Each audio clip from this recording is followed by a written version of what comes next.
Profound, it's deep where the heart makes sound. One last beat and it might bleed out. I just might leave now, empty these airbags and lie me down. See the lies in your eyes catching up with your mouth. I made my mistakes, of course I never lived them down. You won't let me, left marks on your heart. You will never forget me, condescend me and call me proud. I told you what you need to win and how. I'm a madman now. My worst fears realized, no longer the sad clown, Pagliacci the Pennywise. The point of no return, make them ashes and let them fly. You ain't gon' save them all, so go ahead and just let them die. Murder these emotions, bury them deep inside. If I get any colder, I swear I'ma freeze the shy. All I could do is soldier, marching through a starry night, focused on the end game, finally gon' get it right. Find myself in the light, been fighting for my fucking life, dealing with you fake fucks. I ain't gotta say much, you know what it is, kid. I just wanna blaze up, continue getting rich, bitch, and blow the fucking name up. Built by where I came from, pushed by what I've been through. You deferred my dreams, the reason I resent you. It don't make no sense, you pretend I don't offend you. I'm everything you hate, but if you walked a mile in these shoes, you finally understand why it's not in me to respect you. We come from different fabric, different madness, different venue. We lost our common ground, the bond just wasn't sound. The objective was to come up, and now you bring me down. Now you bring me down.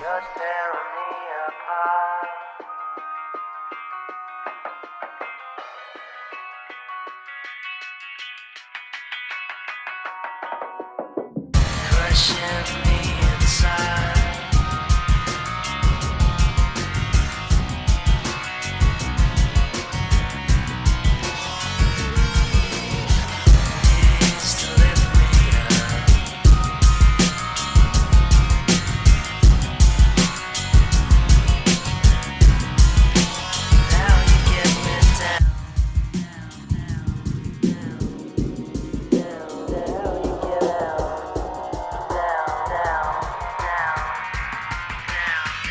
Cold stares and crooked smiles for what seemed a million miles. Every demon that I let in is out to hunt me down. Burn this jungle up around me, leave the ashes on the ground. Scorched earth, cursed birth, body bags of 4 pounds. This is what we left with, why else would we be desperate? Gunning for each other's heads, wishing everybody dead. Fight the reaper often, but he will never soften. Relentless with his methods, he will put you in the coffin. My mind isn't earned, cause I've already burned. Drowned in the dark matter, mirror shattered, I've learned. You won't take what I've earned, never break what I create. Cause I have made the sacrifices you're afraid to make. My fear is lost potential, being anything but great. Succumbing to the suckers, to the leeches and the hate. Politicians with their speeches in these streets cannot debate. Punch your ballots with these bullets and you'll run and seal your fate. Democracy's a mockery, only the strongest stay. The weak will fade away, and us will see another day. No matter what another motherfucker has to say, I will never let you hold me in one place. Your problems are your own, it's personal, emotions overblown. Living separate visions, conscious overthrown. I trust none of you bastards, I'm safest when I'm alone. It's sad, I understand it's how it is out on this road. To take a gorilla's grip to hold on to your soul. Brute force to stick to the script and not let it go. You can't slip, one false move and you'll never know. Had you gotten up, how far you go? How far you go?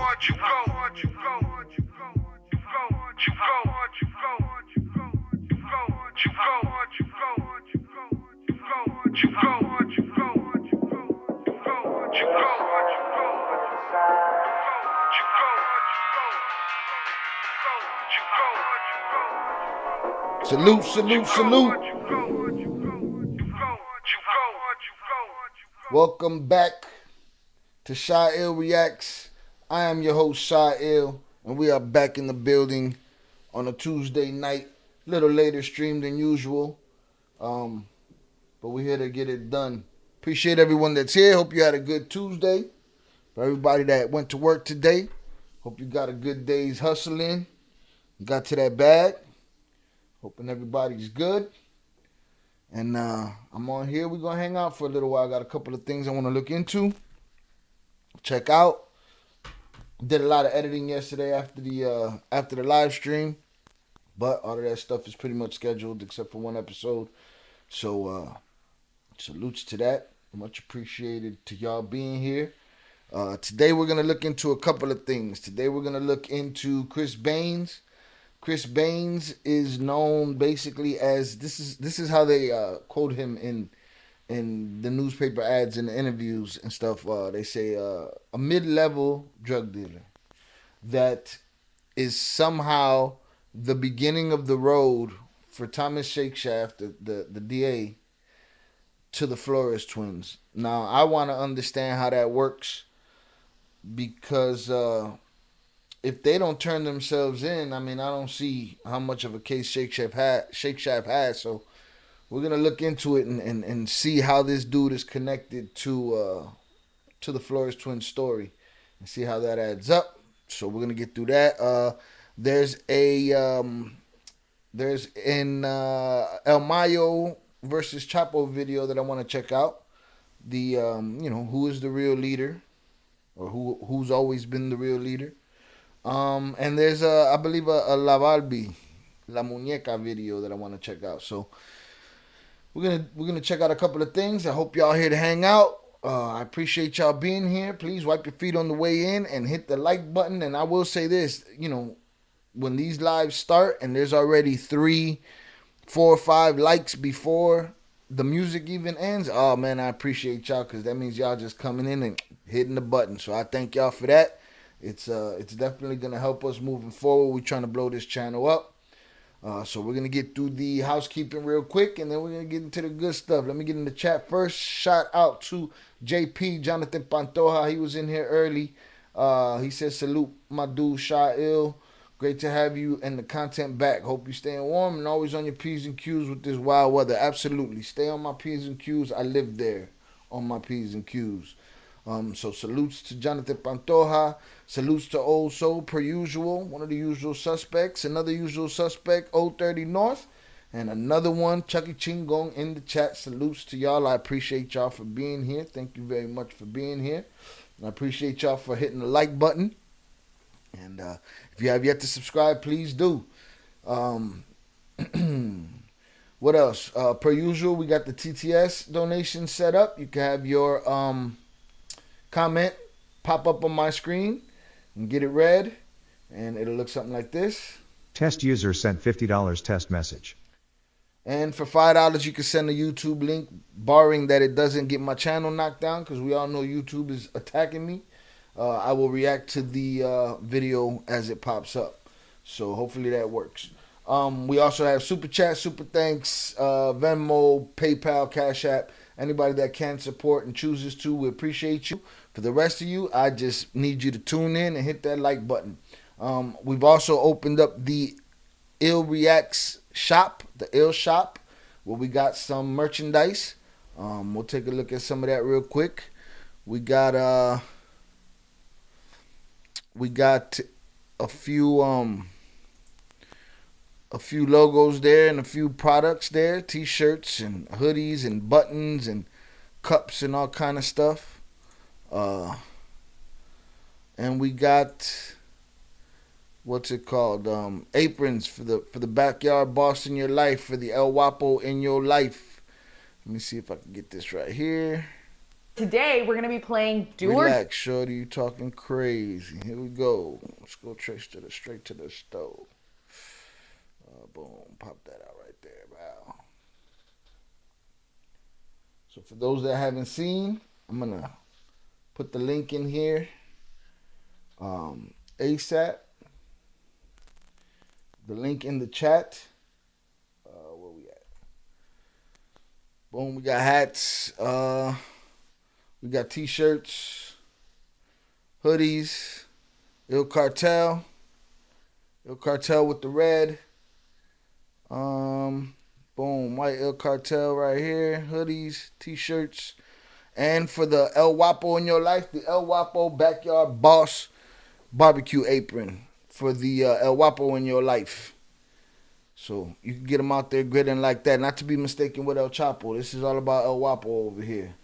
So again, y'all can check that out. I'm going to make sure that y'all get the link to that. It'll be posted up everywhere. I'm going to make sure that it gets posted on all the videos as well. And let's see right here.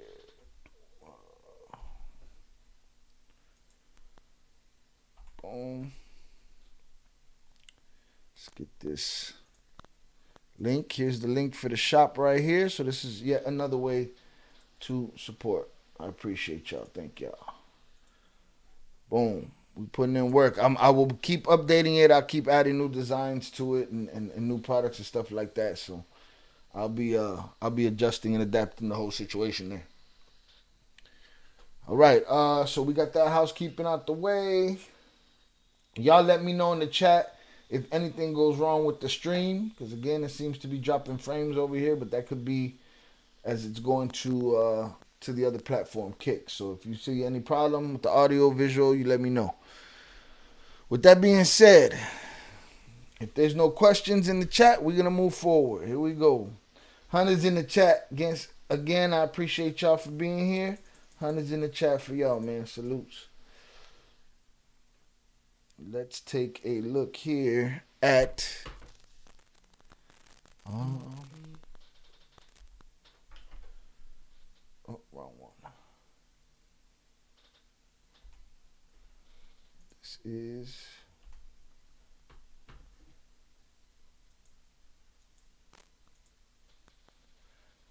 how a West Side drug bust led to the Fed. How a West Side drug bust led to the feds. Jesus, what is wrong with me today? How a West Side drug bust led the feds to El Chapo. This is the inside story of how the feds went from the streets of Chicago to the mountaintops of Mexico to make the case against Sinaloa cartel kingpin Joaquin El Chapo Guzman. You know, when you got a name as big as Chapo, it's like everybody finds a way to attach themselves to that name. Here we go. Christopher Westside Baines. One of the biggest drug investigations in history began in Chicago with less than 2 ounces of heroin. On a hot summer day in 2007, a West suburban drug dealer named Christopher Baines sold a plastic baggie containing 50 grams of the brown, powdery stuff to a government informant near Cicero and Chicago Avenue on the Chicago's west side. It's not far from here at all. It was a modest street-level deal. The buyer paid Baines $5,000. After 3 more sales to informants, Baines was busted for drug trafficking. Cases like these happen all the time in Chicago. Only this time, it ended up leading to Mexican drug kingpin Joaquin El Chapo Guzman Loera, the world's most wanted criminal. Court records in Chicago, sometimes interviews with key players in the investigation show. The arrest of El Chapo by Mexican Marines near the coastal city of Los Mochis in Sinaloa in January 2016 already is the stuff of legend.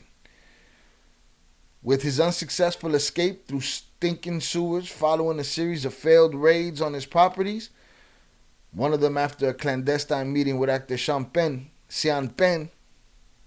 ratted him out. Sean Penn ratted him out, man. We know the truth.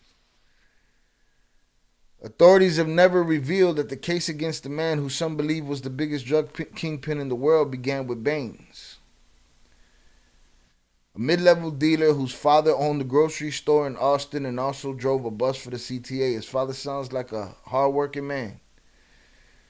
But a Sun-Times review of court records and interviews with Baines and others involved in the case, including the key former federal prosecutor, has found that a Drug Enforcement Administration task force used a web of informants and hundreds of wiretapped calls to trace a path that ultimately led from Baines to El Chapo. So you mean to tell me the twins called you and said, "Hey man, we're gonna flip and we're gonna give you what you need," right? They handed you everything. Then they did all the work and they did it on their own, right? But y'all already had an investigation that was leading up that way, but authorities have never revealed that the case against the man whom some believe was the biggest drug kingpin in the world began with Baines.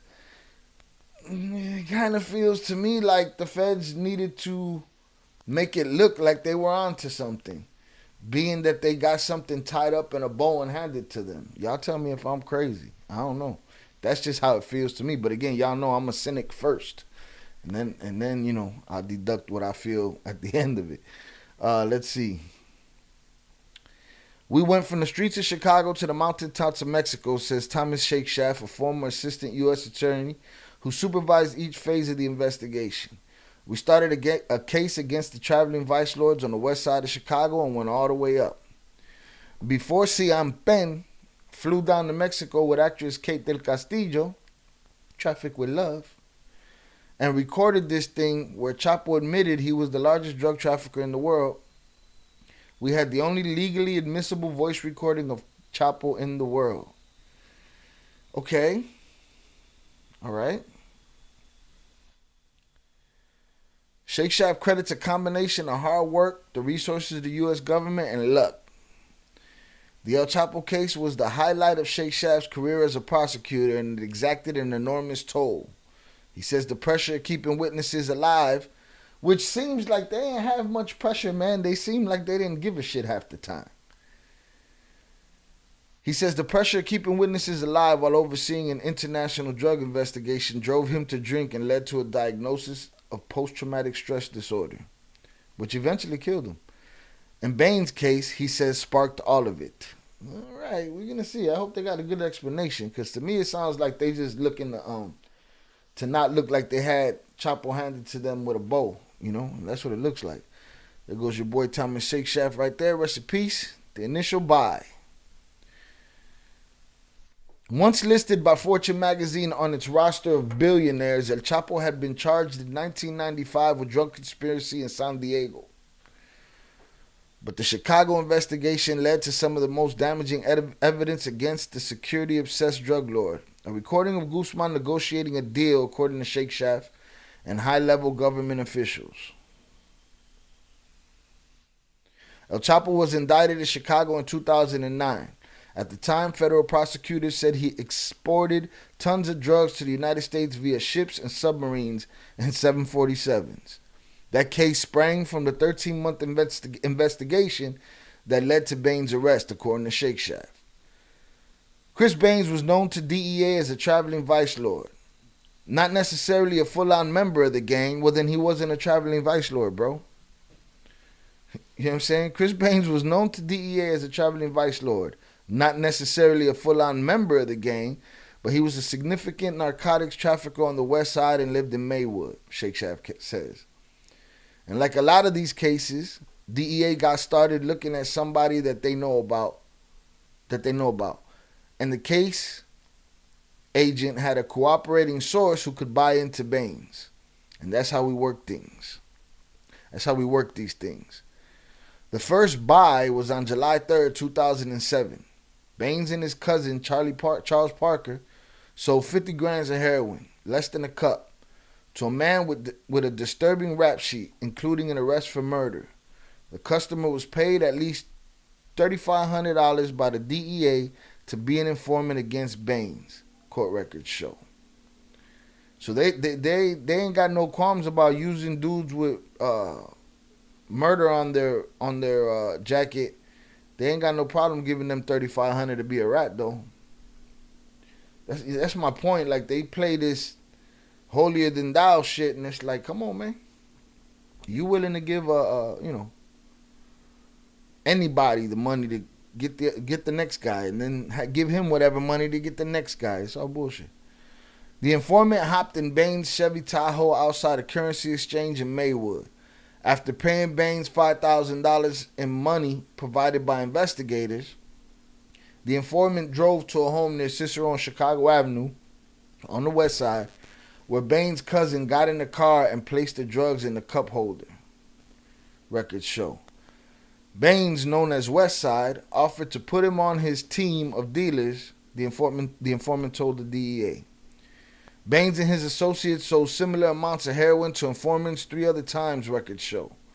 In July 2008, a DEA task force, federal agents, Chicago Police Department investigators, and members of other law enforcement agencies arrested Baines. Y'all needed that many people for 50 grams?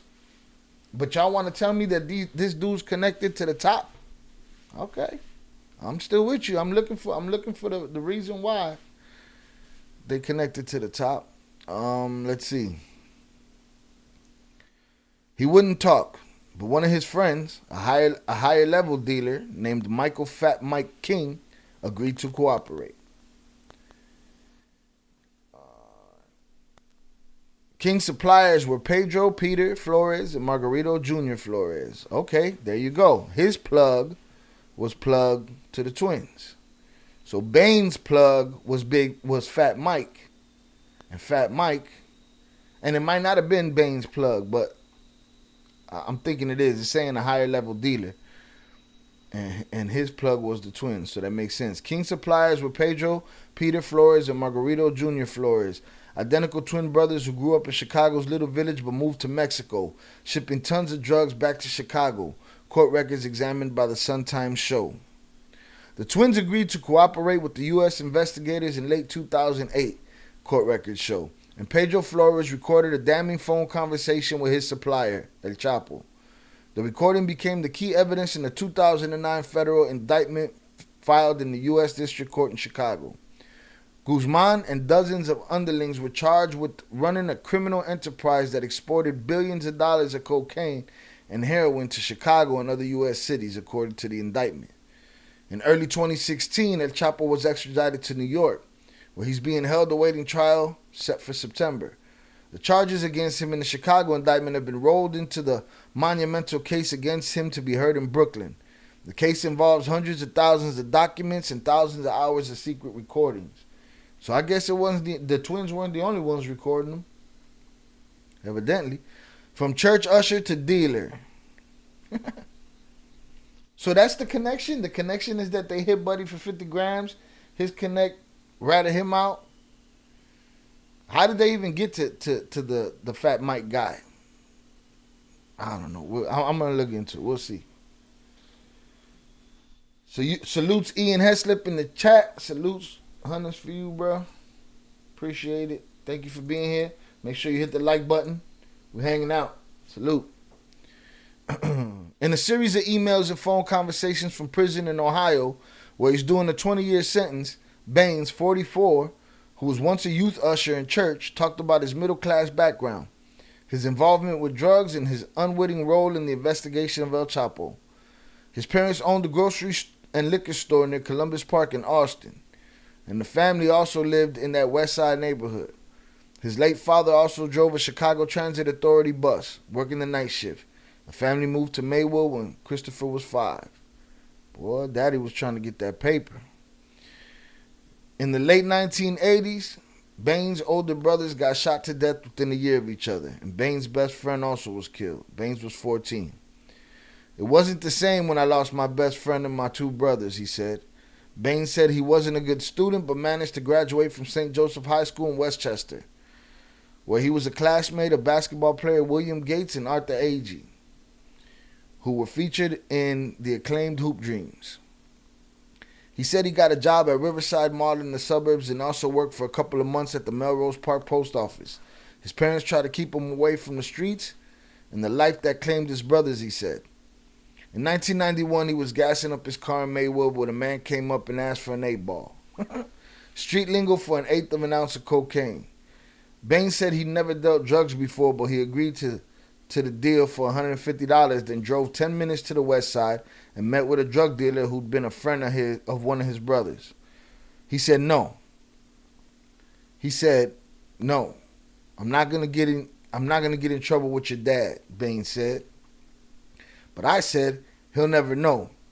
He said, okay, just bring me back 125. I met the guy in Maywood and made $25 in no time. Before you knew it, I was selling 10 8-balls a day, then 100, and on and on. Still, Baines said he moved downstate to Bloomington, planning to attend a junior college, then go to Illinois State University, but that never happened. In 1992, he was arrested in Bloomington on charges of supervising 20 people selling crack cocaine. He was sentenced to 18 years in state prison for being the ringleader of a gang-related drug conspiracy that netted up to $10,000 a week. He was 19 years old. In prison, Bain said he learned to be a barber. After he got out in 2002, he cut hair at Adams Barbershop at Madison and Laramie on the west side. I was making $1,000 a week when cuts were just $12 each. My parents were proud of me. I can cut all races in any style. I'm very fast and accurate. All of his pals were coming to see him at the popular barbershop, he said. So it was only a matter of time before I got into the game. He supplied heroin and cocaine to lower level dealers who sold drugs to gangs on the west side. He said his middle class upbringing set him apart. Most street guys that are in gangs are idiots, and they can only get so far. There's a truth in that. And they'll be the ones that get upset about that line. You know what I'm saying? But there's a truth in that. I've never got involved in gang activity and never hung with gangbangers. Bain said he lived with his parents during his year after he left prison in 2002. Then he bought a house in Naperville, but would stop by to see his parents, bringing them groceries and shoveling the snow for them. In the meantime, he built up his network. Parker, the cousin involved in the July 3rd, 2007 buy that federal authorities arranged, and another cousin, Craig Smith, sold drugs for Baines, court records show. Smith, a heroin addict, tested the product, giving a thumbs up when he thought customers would approve, the record shows. Yeah, he had a whole dope fiend on his team. They're everywhere. They're on everybody's team. A lot of people do not live by the don't get high on your own supply mentality. There's a whole lot that don't give a shit. They just want to be high. And then once they're in, then it's too late. Then they stuck.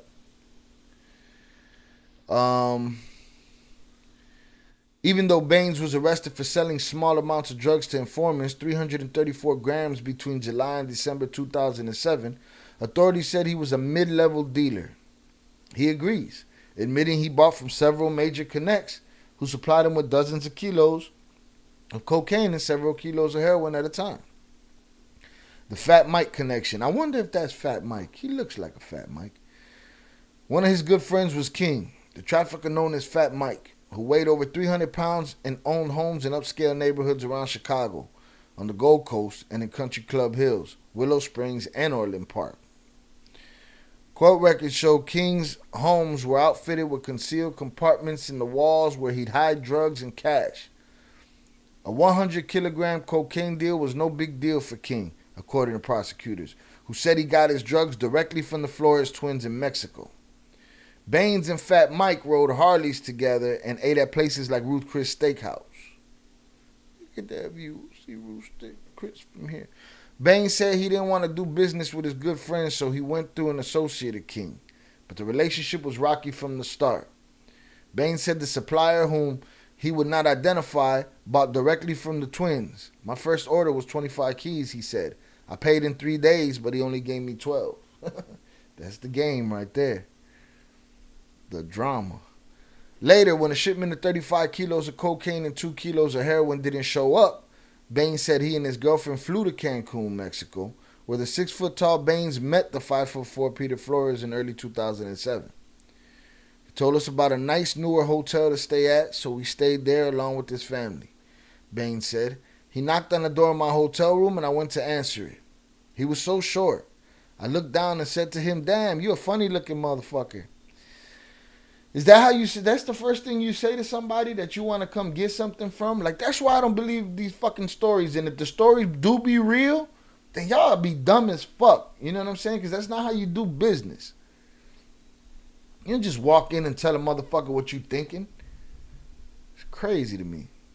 You're a funny looking motherfucker. He was like, man, fuck you. We got along fine after that. Like, why would you even come in and create that type of, you know? Yeah, that type of shit's like, bro, this is how you start the relationship. You come in talking shit, you know. But to each his own, I guess. I'd have been like, your mother looks funny. Baines said he learned that his Chicago supplier was cheating him, and he started dealing directly with Peter Flores. That didn't last. Baines said he accepted a few multi-kilogram loads of drugs from the twins, but stopped dealing with them in February 2007. Because they were delivering low quality cocaine and heroin, which were tough to move in Chicago. I wonder if their quality fell in the midst of them getting out the game. You know what I'm saying? I wonder if their quality fell and their, I'll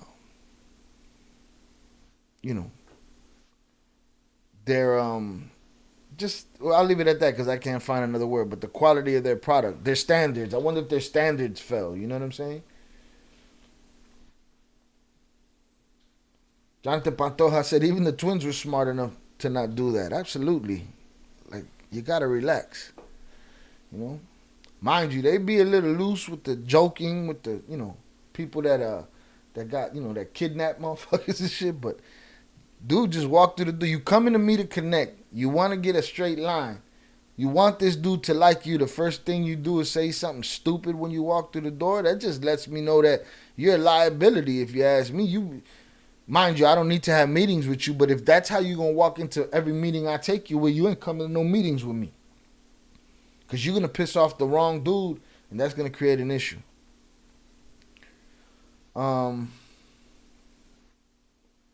Chucky Chingon said making 2 out of 1 to pay the losses. Quite possible. Quite possible, especially when you got to pay the losses just to keep people off the idea that, these loads are getting hit and you ratting them out. You know what I mean? So, yeah, quite possible. Quite possible. Or were they just giving the good fish scale all the way to the end? Did their standards stay where they were? But that's a very good hypothesis right there, making 2 out of 1 pay the losses. Also said that's probably why the quality fell. Why? Because he ran his mouth at the door? Yeah, quite possibly. Because he said it didn't last long. Oh, you got jokes at the door? Cool, take this trash. Let's figure that out, little mid-level funny guy. Take this garbage. You're right. Yeah. Also said trying to be funny. That's probably why the quality failed. Yeah, it's quite possible. That's quite possible.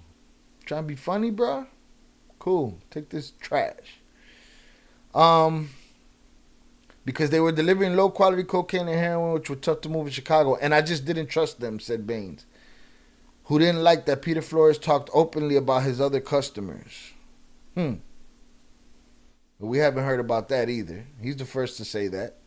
According to court records, Baines also was buying heroin from Emiterio Gutierrez, whose family founded the popular but now closed Mexican restaurant Nuevo Leon on 18th Street in Pilsen.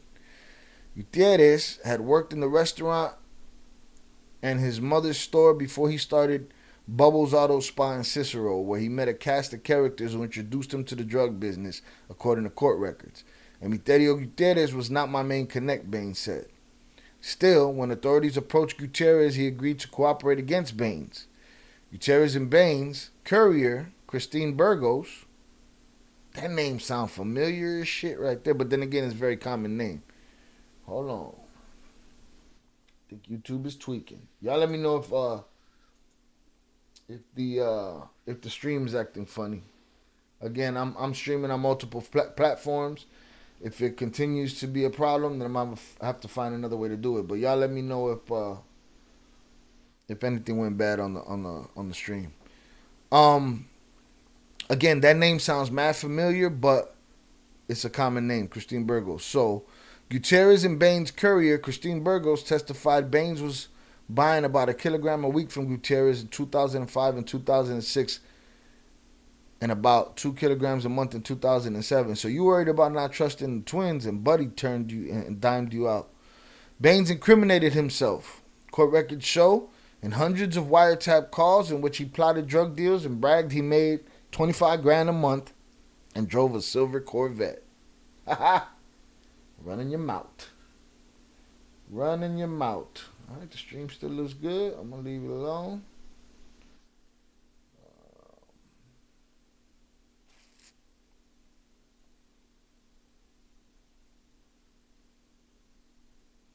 In July 2008, Baines and his network, Gutierrez, Burgos, Smith, and Parker, were charged with drug conspiracy. All pleaded guilty. Gutierrez got 9 years in prison. Smith, 6 years. Parker, 5 years. Burgos just got a day in jail.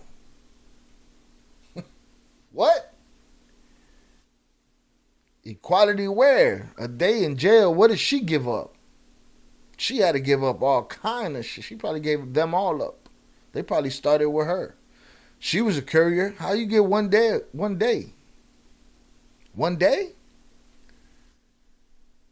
Gutierrez got 9 years in prison. Smith 6 years and Parker 5 years. Burgos just got 1 day in jail. U.S. District Judge Rebecca Palmyre hammered Baines with a 20-year prison sentence.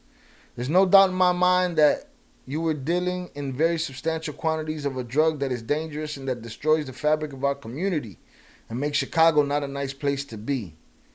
Poverty does that, Palmyre told Baines at his sentencing in 2024. Oso said, how, Sway? How you get 1 day, man? How, Sway? Nobody got the answers. Y'all recognize these domes right here? Whose domes are these right here? I said, that's the game. I'm only showing the domes.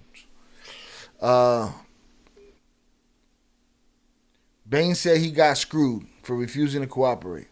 In his plea agreement, Baines admitted to 4 heroin deals that ranged from 29 to 165 grams, totaling 334 grams. Those were the sales to informants.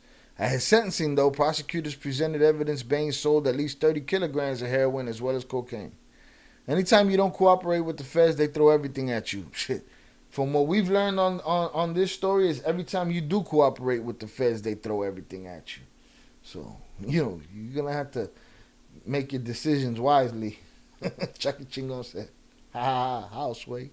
How you get 1 day, man? But yeah, evidently if you give them everything and you do cooperate with them, they still smash you. So, same shit.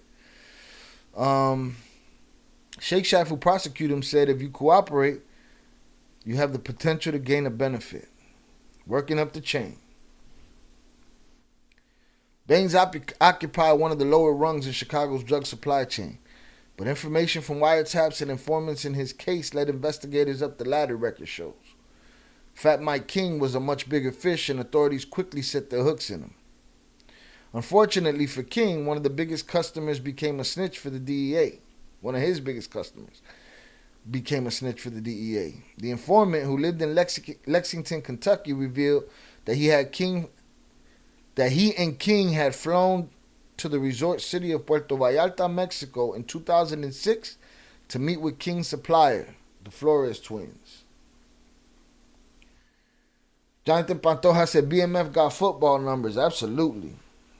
Absolutely.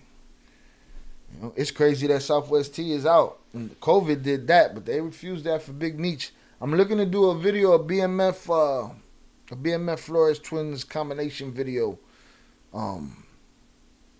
Just to see the different stages of the business and who had what and who was doing what. We'll get to that eventually. Boom. King and the informant from Lexington, Kentucky flew to the resort city of Puerto Vallarta, Mexico in 2006 to meet with King's suppliers, the Flores twins. So basically, the feds just kept knocking down these mid-level dealers and these, higher level dealers, and the road kept leading to the Flores twins. But again, they weren't going nowhere. They're in Mexico already. Y'all ain't got to look no further than the case that they got in Milwaukee. So I don't even know, they had the case in Milwaukee when they ran to Mexico. So I don't even know what the DEA is really looking for at this point. You know who they are. You know what they do. It is what it is. How you get 1 day, though? 1 day, Christine Burgos? Goddamn.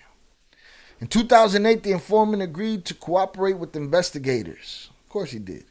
He got King making incriminating statements on secretly recorded calls. In one, the informant spoke to King about a 5-kilo cocaine deal. Super demonetization with all of these words. I'm just spitting freely over this microphone. But I'm reading the Chicago Sun-Times. If they could talk about it, why can't I, YouTube? Because fuck you, YouTube. That's why. Chucky said, homie from Four Corners said they was connected through Cali and Hollywood. Yeah, absolutely. Those were the ones that that they try to say in that Cali situation that Val had wore a wire and Val didn't wear no wire. I believe Charlie, what's her face? Cartel Charlie, what's her name? Whatever her name is. The English girl said that. Charlie, I can't remember her name right now. The informant said he sent a courier to Chicago with $120,000 to pay King for the drugs, but he said police officers stopped this courier in a car outside Louisville, Kentucky, for doing 62 miles an hour in a 55 and took the money. Yeah, you got yapped. It was all a lie aimed at getting King to talk about the twins, but it got King worried because he was planning to pay Peter Flores with that money. King called Flores, whom he referred to as Slowpoke, about what the informant told him. Then, he called the informant back. According to a transcript, King said of Peter Flores, he ain't mad. But King also warned the informant that Flores was worried someone in King's organization was cooperating with investigators, not knowing it was the informant. It was the informant. The transcript of another call on June 22nd, 2008 reads like the goofy script of a Quentin Tarantino movie. This guy doesn't like Quentin Tarantino movies? What are you talking about, bro? You're not a Reservoir Dogs fan? How dare you? The transcript of another call on June 22nd, 2008 reads like the goofy script of a Quentin Tarantino movie. King told the informant, I'm gonna buy me some motherfucking patio furniture. Patio furniture for your house? The informant asked, incredulous. Hell yeah, man, King responded. Sit out there like them white people. Get me a TV out there. It's roomy. I can get 5-6 people in there real comfortable. What does that even have to do with the article or the story? That ain't got shit to do with it. I'm trying to see here. So boom, they hit the informant for the money, right? That he was supposedly supposed to give to Peter. Right? Coppers hit him for the money. It's all bullshit.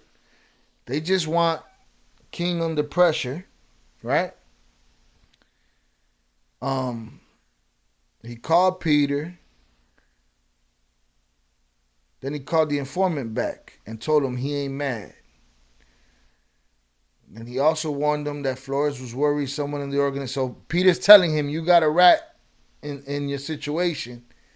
And he's relaying that information right back to the rat. You know what I'm saying? Like, Chucky Chingong in the chat said, I wonder if they got the heads up from the feds on who was working. I wonder if they got the heads up from the feds on who was working for them. Keep them from getting busted. I don't know. It depends what time, because it says here, what is this, 2006? He met them in 2008. Yeah, you might be right. It's quite possibly around the same time that the twins was putting things down on paper that all of this was happening. Quite possible. Quite possible. Again, the timeline's crazy. I'd have to take all of the content that I've done on this and make a timeline, a crazy timeline with every player in the game. Because we already down to covering dude, and to me it's like, okay, you caught a couple of guys that said their connect was the twins. So what? Y'all didn't have nothing on Chapo, whose name you threw all over this article. You didn't have nothing on him until they gave it to you. So like, what are we talking about here? Chucky Chingon said you got a rat in your camp. A little warning. Right. Or, yeah, but it seemed like Buddy was too dumb to realize what he was telling him. And again, was Peter trying to protect him? Or just still in the nature of the game, protect himself and can't turn it off in his head? And like, hey, man, you got a rat in your camp, man. Something's going wrong here. You know, again, who knows? I don't know if this is during the time, but it's quite possible. And if he was being, you know, what's the word? Like if he was giving him a subtle, you know, warning, it went over dude's head for sure. Jonathan Pantoja said, our government is relentlessly foul. They won't stop until they take everyone. Twins did time. Chapo wasn't enough. It sounds like all the customers and probably a lot of workers did time because of the twins. A lot of those guys are home already. But yeah, a lot of people went there. They gave the exact numbers, like 100 people. You know what I'm saying? But again, these guys weren't rolled up in the twins' case. These guys had their own cases, you know. But the twins, they had about 100 cases that they were involved in. JP said, and then after everything, they got their wives. It's wild. Then they did not leave any stone unturned as far as we're picking on these people, we're after these people, and again, now the wives are in jail over it. It's crazy. It's crazy. You know? And for a lot of reasons, you know. A couple of times the twins outsmarted them. You know? Were they mistakes? In hindsight, yeah. You know? But in your 20s with a whole lot of money and you know, being locked up and in love and all of that crazy shit, absolutely. I want to do salute Chucky Chingong in the chat. I want to do a video on Barry Seal. Barry Seal was a perfect example. Put his address out there, and he got smoked that night. Yeah. Barry Seal was something else, boy. Different kind of dude right there. That dude was on every... We're going to do a video on Barry Seal. Let's see. It was all a lie. Blah, blah, blah, blah, blah. He ain't mad. Stupid patio furniture shit. That's dumb.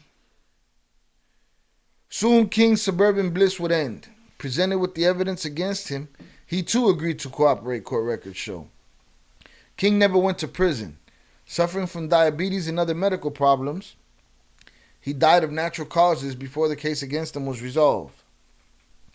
The informant who admitted receiving up to 100 kilograms of cocaine a month from King between 1999 and 2008 pleaded guilty to drug conspiracy. He got 96 months in prison. That's more than 1 day. Old girl got 1 day. How you get 1 day?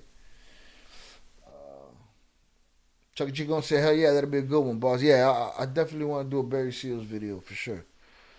The final link to El Chapo. Well, this is what we've been wanting to know, bro. How y'all... Okay, the twins was the connect. The twins was a lot of people's connect. If you go through a lot of people's, you know, because they probably weren't people's only connect, but they were. I'm sure they were in a lot of people's cases, and a lot of rats threw their name up in the air. It's quite possible. Now, the Flores twins were in investigators' sights. The brothers, sons of a Mexican drug dealer who lived in Little Village, had become the most prolific drug suppliers in the city's history, according to prosecutors. By the summer of 2003, they were moving 2 tons of cocaine a month from Mexico to Chicago, which became a major distribution hub, and moving more than $2 billion in cash to Mexico in less than 3 years. They'd been indicted in Milwaukee. They'd been indicted in Milwaukee in 2005 on charges of selling more than 5 kilograms of cocaine. But no one knew the extent of the twins' operations until the Chicago Task Force investigation that began in 2007. My question is, did the twins begin that investigation, or did the United States government begin that investigation? Let's see. El Chapo had met several times with the brothers, and in 2008 warned them to buy drugs only from him and stop doing business with the Beltran Labor Organization, his enemies. On November 6, 2008, they chose a third option. Okay, so it wasn't until so they were investigating. The Chicago Task Force was investigating, supposedly. To me, this all sounds like a bunch of after the fact. Oh, they tied up Chapo for us in a nice little bow. After the fact, let's say how we were on their ass and they had to come to us, you know? Because they have the Milwaukee indictment. They've been indicted in Milwaukee 2005 on charges of selling more than 5 kilograms of cocaine, but no one knew the extent of the twins' operation until the Chicago Task Force investigation that began in 2007. El Chapo had met several times with the brothers, and in 2008 warned them to buy drugs only from him and stop doing business with the Beltran Labor Organization, his enemies, according to court records. On November 6, 2008, they chose a third option. U.S. authorities, including Shake Shack and DEA agents, secretly met with the brothers at a hotel in Monterrey, Mexico. They agreed to inform on Chapo. Again, they initiated all that. They called you, stop by, let's have a cup of tea and talk this shit. So they initiated that. It's not like y'all went and y'all got them or y'all were on their ass or they was worried about y'all. They weren't worried about y'all. They were worried about the cartel crumbling on top of them. They ended up recording more than 70 phone conversations with Guzman. The most important call was on November 15, 2008, when Peter Flores spoke with him. Flores was at his home in Guadalajara. El Chapo was in hiding somewhere in Mexico. Amigo! Nice talking to you, El Chapo said, according to the transcript of the call. How's your brother? Flores bargained the price of 20 kilograms of heroin down from $55,000 a kilo to $50,000. That price is fine, Chapo finally said. With that, prosecutors had their first direct evidence of El Chapo negotiating a drug deal, said Sheikh Shaf, calling it the case of a lifetime. In 2015, the Flores brothers, with their boyish looks and crew cuts looking more like Boy Scouts than drug dealers, were sentenced to 14 years in prison by U.S. District Judge Ruben Castillo, who warned them they'd always have to be looking over their shoulder for El Chapo's assassins. The judge said he was giving them a huge break because of their extraordinary cooperation against El Chapo. Really? The brothers are expected to be the star witnesses against him. Though he'd been unaware of his role in the investigation that ended up landing the twins and El Chapo, Baines said it doesn't surprise him. It's a small world. Bro, you had shit to do with this story. You know what I mean? Nothing. It's like they threw him up there to be the face, some kind of face for them for this story, like they were doing something. There's no connection between him and them. You know what I mean? Mencho's story wouldn't be legendary if they really wanted the twins. Mencho's story wouldn't be legendary. Help me understand that, Jonathan. I don't understand the context. Mencho's story wouldn't be legendary if they really wanted the twins. Explain that one to me, JP. I'd appreciate that. But this guy had nothing to do with it. He had a case, and he said that his connect was the twins, and he said his connect was the twins for 5 minutes. Like, who cares? Who cares? This just to me looks like the feds trying to make it seem like they were onto something. I don't think they were onto shit. You think this guy had diabetes? I don't know. Take a good look at him. Yeah, this to me is like, so what? I'm sure there's 10 other guys at that time that were rolled up in cases that had the twins' name in their mouth. Like, I don't get it. I don't get it. Shit's weird to me. That sounds like PR, public relations. Oh, the twins gave it to us in a nice little bowl, with a bow on it. Oh yeah? Don't worry about it. Chris Baines, man, his connect was the twins. So what? Big deal. His connect was the twins. Who cares? That didn't lead you in no direction. You know, Fat King didn't lead you in no direction. Let's see what we got here. I wouldn't say that he was... No, we're going to do this the other way. Boom, boom, boom.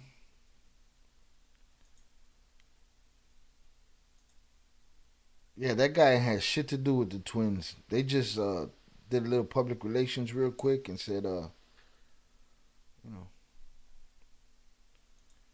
sort by newest. And it's not there. Let's go back. Here we go. I wouldn't say that he was important at the beginning. We're not ready for you yet, Shake Shaft. Shake, wait. Hold on. I wouldn't say that... Salutes in the chat to Up Echelon. Honey's up. Appreciate you being here. Thank you, sir. Honey's up in the chat. We hanging out. We looking at this Chris Baines story and how it has no connection to the twins whatsoever. Besides you, Chris, a few questions. Whatever he said, they said that he said. So this is Frank Main, and I'm welcome interviewing... back. The merch is looking great. Salutes to you. Appreciate, brother. Appreciate it. I was in solitary confinement for 7 days. Couldn't post. Couldn't do anything. Couldn't upload. Couldn't go live. So it was merch for one 24-hour period. This is Frank Main, and I'm interviewing Chris Baines and Chris is in a federal prison. Mind you, we just read that whole article, and to me, it just sounded like the United States government trying to make it look like they were onto something, getting after the twins, but they weren't really onto nothing. The twins gave them everything with a bow on it. And then they brought up this Chris Baines kid as public relations and threw his name all in his mouth. You know what I'm saying? Chucky said, gotta get me the apron and hoodie fired. Oh, the apron, you be the boss of the backyard, bro. And Meadow Meadow, the man cave, all right? Be El Guapo in the backyard at the grill, checking anybody that gets in your way. Stay back the fuck up off my grill. You know what I mean? All kind of different color combinations in there, all of the above. So I appreciate y'all. Y'all check it out. All right, let's knock this image down. So we read that article. The connection was nothing. Some guy named Fat Mike. And to me, it sounds like public relations. So this is Frank Main, and I'm interviewing Chris Baines. And Chris is in a federal prison in Ohio. He's serving a prison sentence on a drug conviction. And the story that we are doing is about how his case led federal prosecutors up the supply chain to eventually prosecute Chapo Guzman. And I just wanted to ask you, Chris, a few questions about your case. Think about what he just said. That's a huge stretch right there. That's a giant stretch. It eventually worked its way up the supply chain to El Chapo. Stop it. That's not what happened. You're saying that, but you want to make it seem like you was doing work. Like they didn't just hand you the biggest case of your life with a bow wrapped around it. You know what I mean? That's what it sounds like to me. Because this statement right here sounds ridiculous. The supply chain to how his case led federal prosecutors up the supply chain to eventually prosecute Chapo Guzman. And I just wanted to ask you, Chris, a few questions about your case. And the first one is when did you learn about the identity of Chapo Guzman? When's the first time that you ever heard of El Chapo? It has to be around 2002 or 3. I heard about the big guy over there.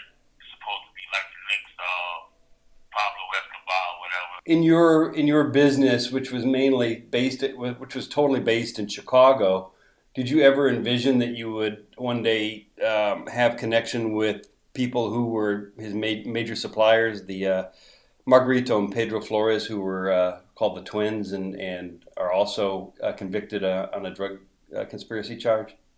Well, you cross paths with certain people that you might know who deal with somebody. It's a small world, so it really didn't surprise me if I did. It didn't surprise me if I did. It really wasn't a big deal.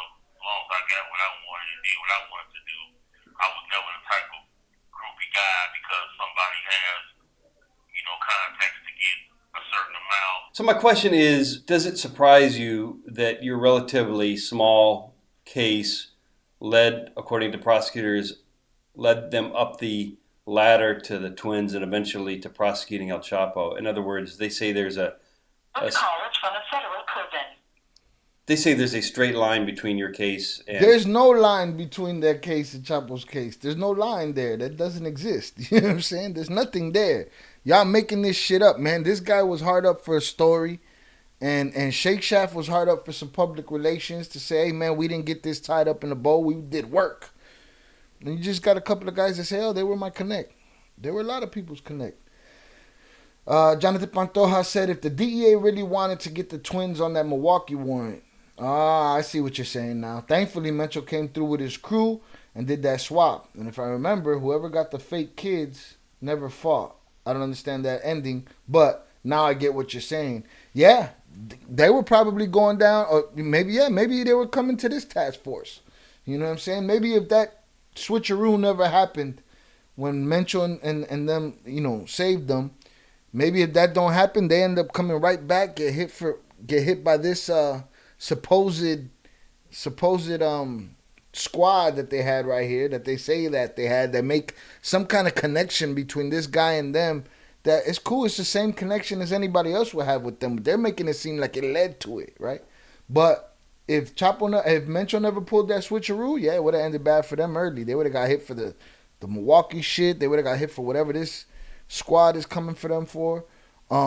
But again, this story right here just seems like public relations, man. It just seems like they needed something.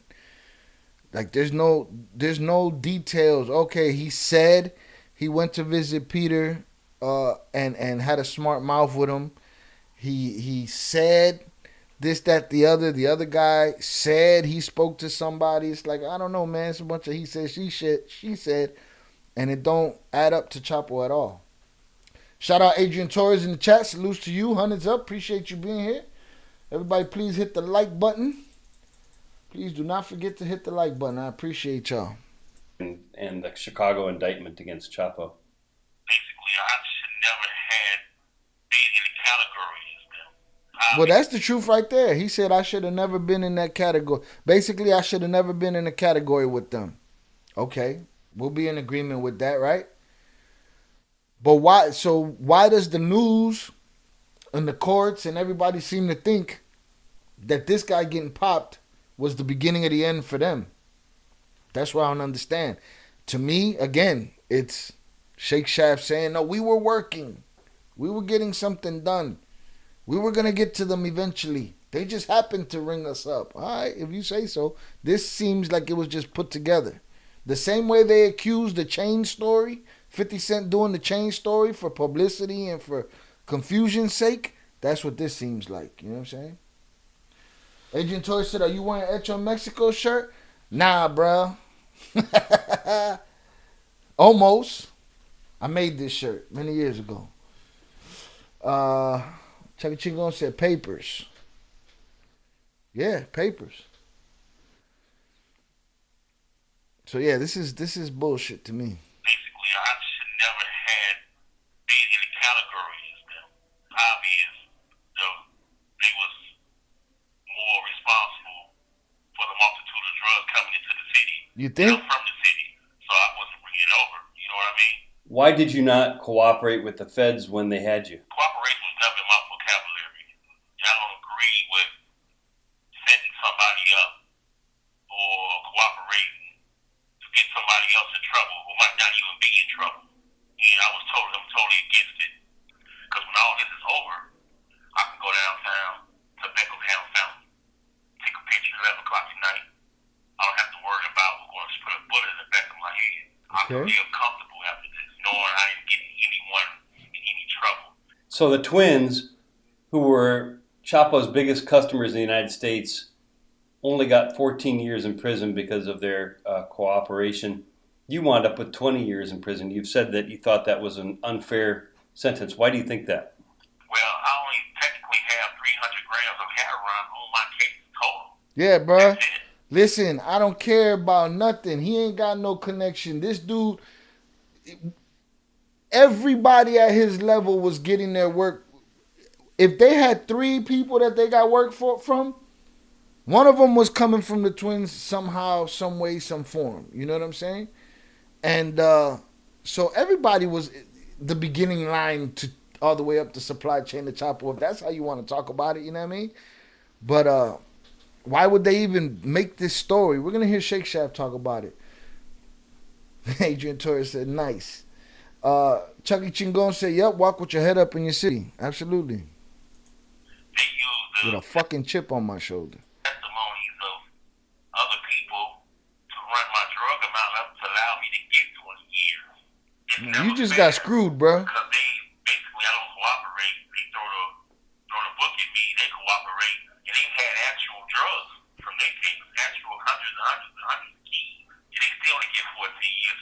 What's interesting to me, one of the things that's interesting to me about you and your case is your family background. I mean, you essentially had a middle-class upbringing in Maywood.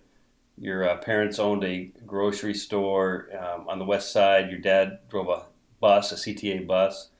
They looked out. Right, we read all of the that. best they could. So again, we have no clue how or why this mid-level dealer was the beginning of the trail that led to El Chapo. This didn't lead nowhere. The twins called Joe and said, Joe, holla at the feds, we got to talk. That's what happened. Let's get this shit out of here. Let's get Shake Shaft to explain himself. Let's see if he got the answers. How, Sway?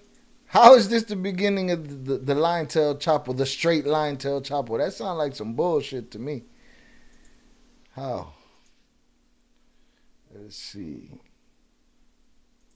I wouldn't say that he was. You gotta relax. Don't be breathing all deep on my screen. Shake Shaft. I wouldn't say that he was important at the beginning, but he. I would say he wasn't important at the beginning. He wasn't important in the middle. He wasn't important at the end. Y'all use this for publicity and for public relations. I wouldn't say that he was important at the beginning, but he was the start of the whole thing. And Chris Baines was known to DEA as a traveling vice lord. Not necessarily a full-on member of the big gang, but So then he wasn't a traveling vice lord. But you know, he was a significant narcotics trafficker on the west side, lived in Maywood. We read this transcript. And like a lot of these cases, right?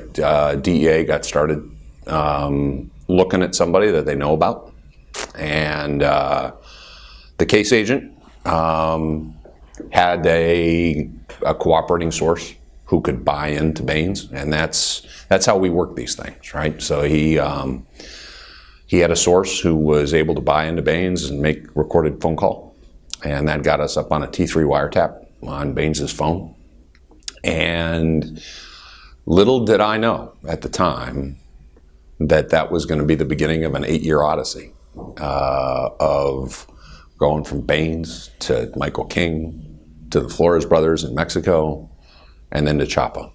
And that's, you know, it's kind of law enforcement 101. Bro, that's what we do. It sounds like law enforcement bullshit, bro. Mexico, Michael King. They already had the 2005 indictment from Milwaukee. All right. Okay, y'all still didn't know what they was up to.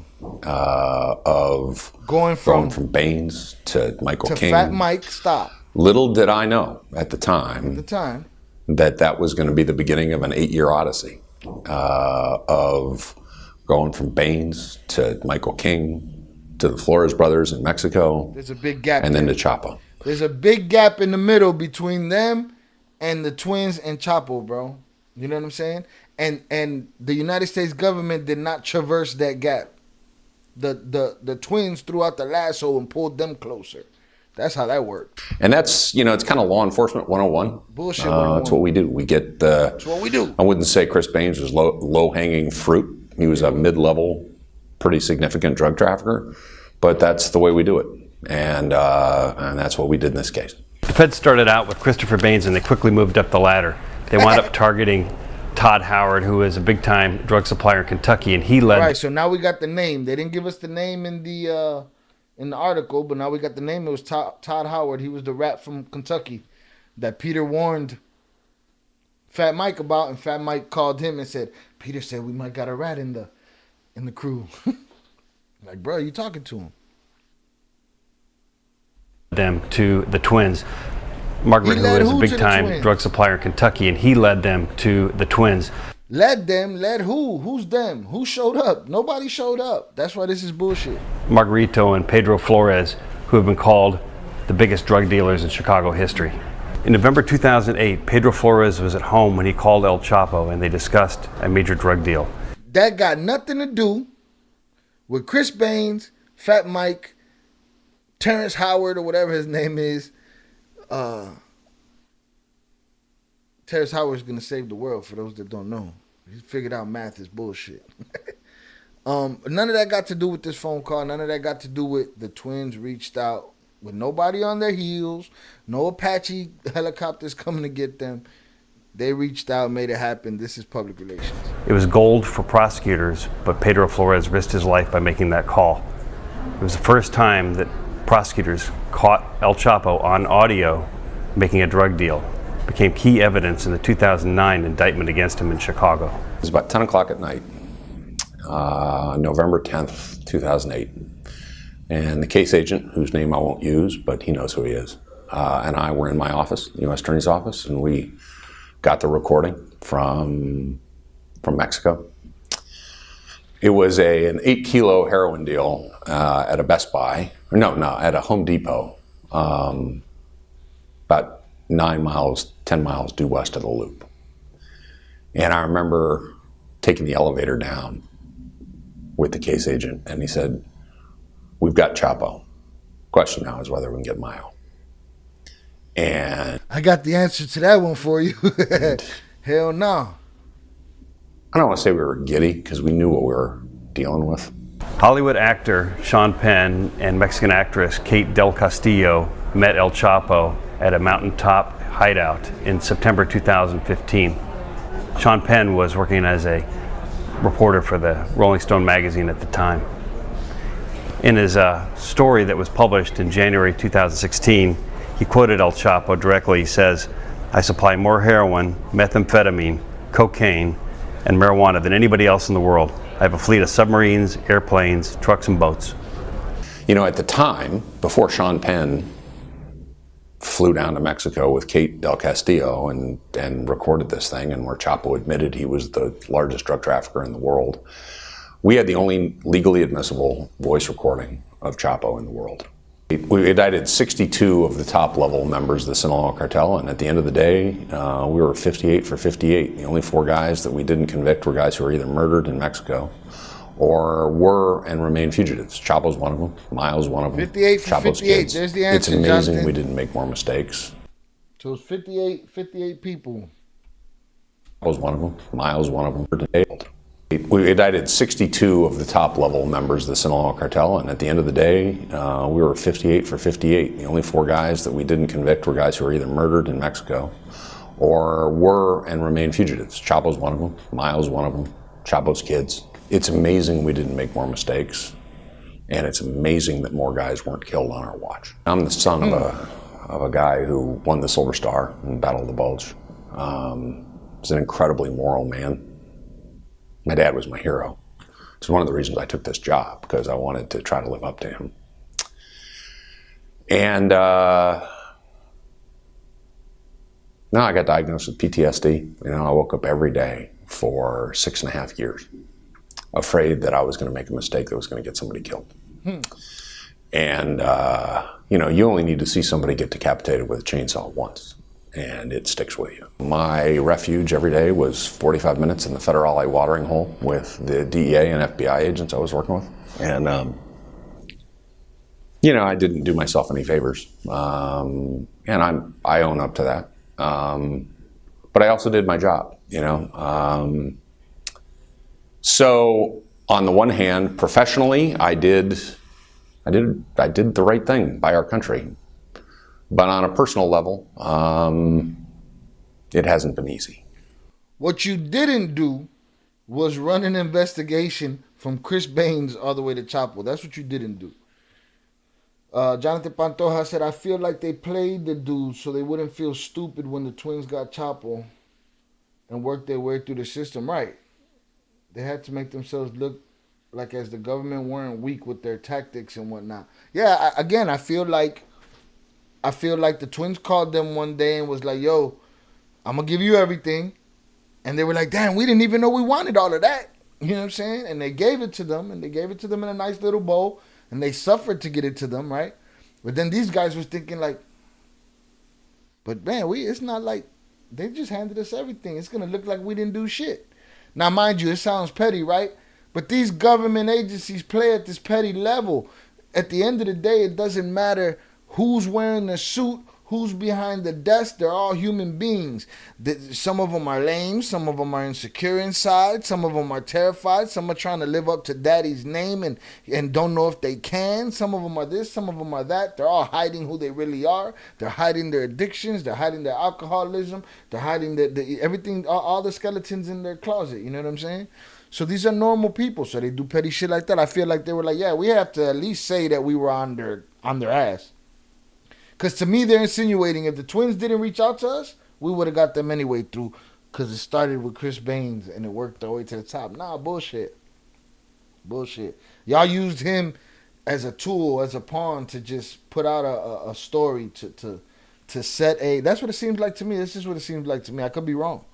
He could be the linchpin, the cornerstone of the entire investigation. I just don't think he is. You know? I just don't think he is. Make sure this is cool. Ian Heslip said they definitely wasn't ready for Chapo and the information the twins gave him. No, that's what I'm saying. Like, it's like they didn't even know what they were getting.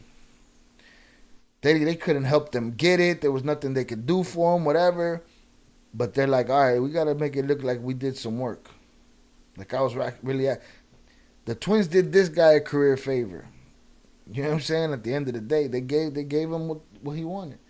Remember, they pay snitches every day, and some make big money, which is foul. Bruh, look at what that Saul motherfucker was making. What, he made $1 million in a couple years? Like, yeah, these rats is getting paid out here. Getting paid. Dude was making more money off giving up the brick than he would have made flipping the brick. You know what I'm saying? Kai, what's up, Kai? Salutes. Welcome back. What's up, perro? Shit, man, we listening to them lie to us and tell us who was the cornerstone of the investigation over here. You got some catching up to do. But glad you're back. Please hit the like button. We was in jail. We was in YouTube jail for 7 days. We're back now, though. And I don't know how you put it. You know, I started drinking too much. So long as there's demand in this country, you know, it's not that complicated, right? Drugs come up from Colombia, come through Mexico, come to the United States, and money and guns go back. And so long as people continue to consume, you know, it starts with alcohol, but opiates, you know, the opiate epidemic, you know, big pharma. As long as people become and remain addicted to mood-altering substances, that's it. There are going to be people who are going to try to profit over it. Right, but look, they show you a line on the west side or the south side of a bunch of dope fiends coming to get their work, right? But they don't tell you that himself and 1 million of them in offices all over the place, they're all on pills, they're all on powders, they're all on mind-altering substances. You know what I'm saying? But this is what they'll show you. This is the image they'll show you. Kai said, my man, missed you, dog. Missed y'all too, man. I was bored as shit, you know, but we got some stuff done. We got the merch done. We got a couple of things taken care of in that time, so I ain't mad at it. But I'm mad at YouTube, though, so as a reminder to myself, fuck you, YouTube. Ian Eslip said, I think 800,000 in a couple of years. That's crazy. The Crybaby Killer. Exactly, the Crybaby Killer, man. He was getting paid, boy. That boy had a golden pacifier, and you know what I'm saying? He was holy water tears. I don't want to do bad no more. Jonathan Pantoja said they lying just like they lied in the Kiki Camarena story, Iran Contra. Bro. And then they'll be like, yeah, oh yeah, that happened, but you know, we don't talk about that. What you mean? Nobody held you to the fire over that. You know? Dirty, dirty, dirty. But they'll show you this, though. And that's where the cartels come in. You get people who are profiting off of addiction.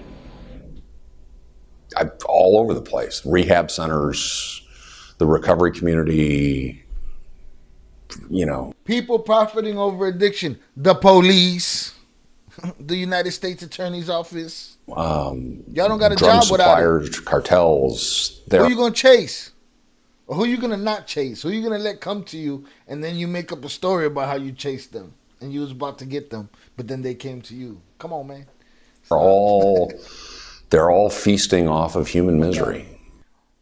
They're all feasting off of human what? Human misery? Absolutely. Oh, that's a great quote.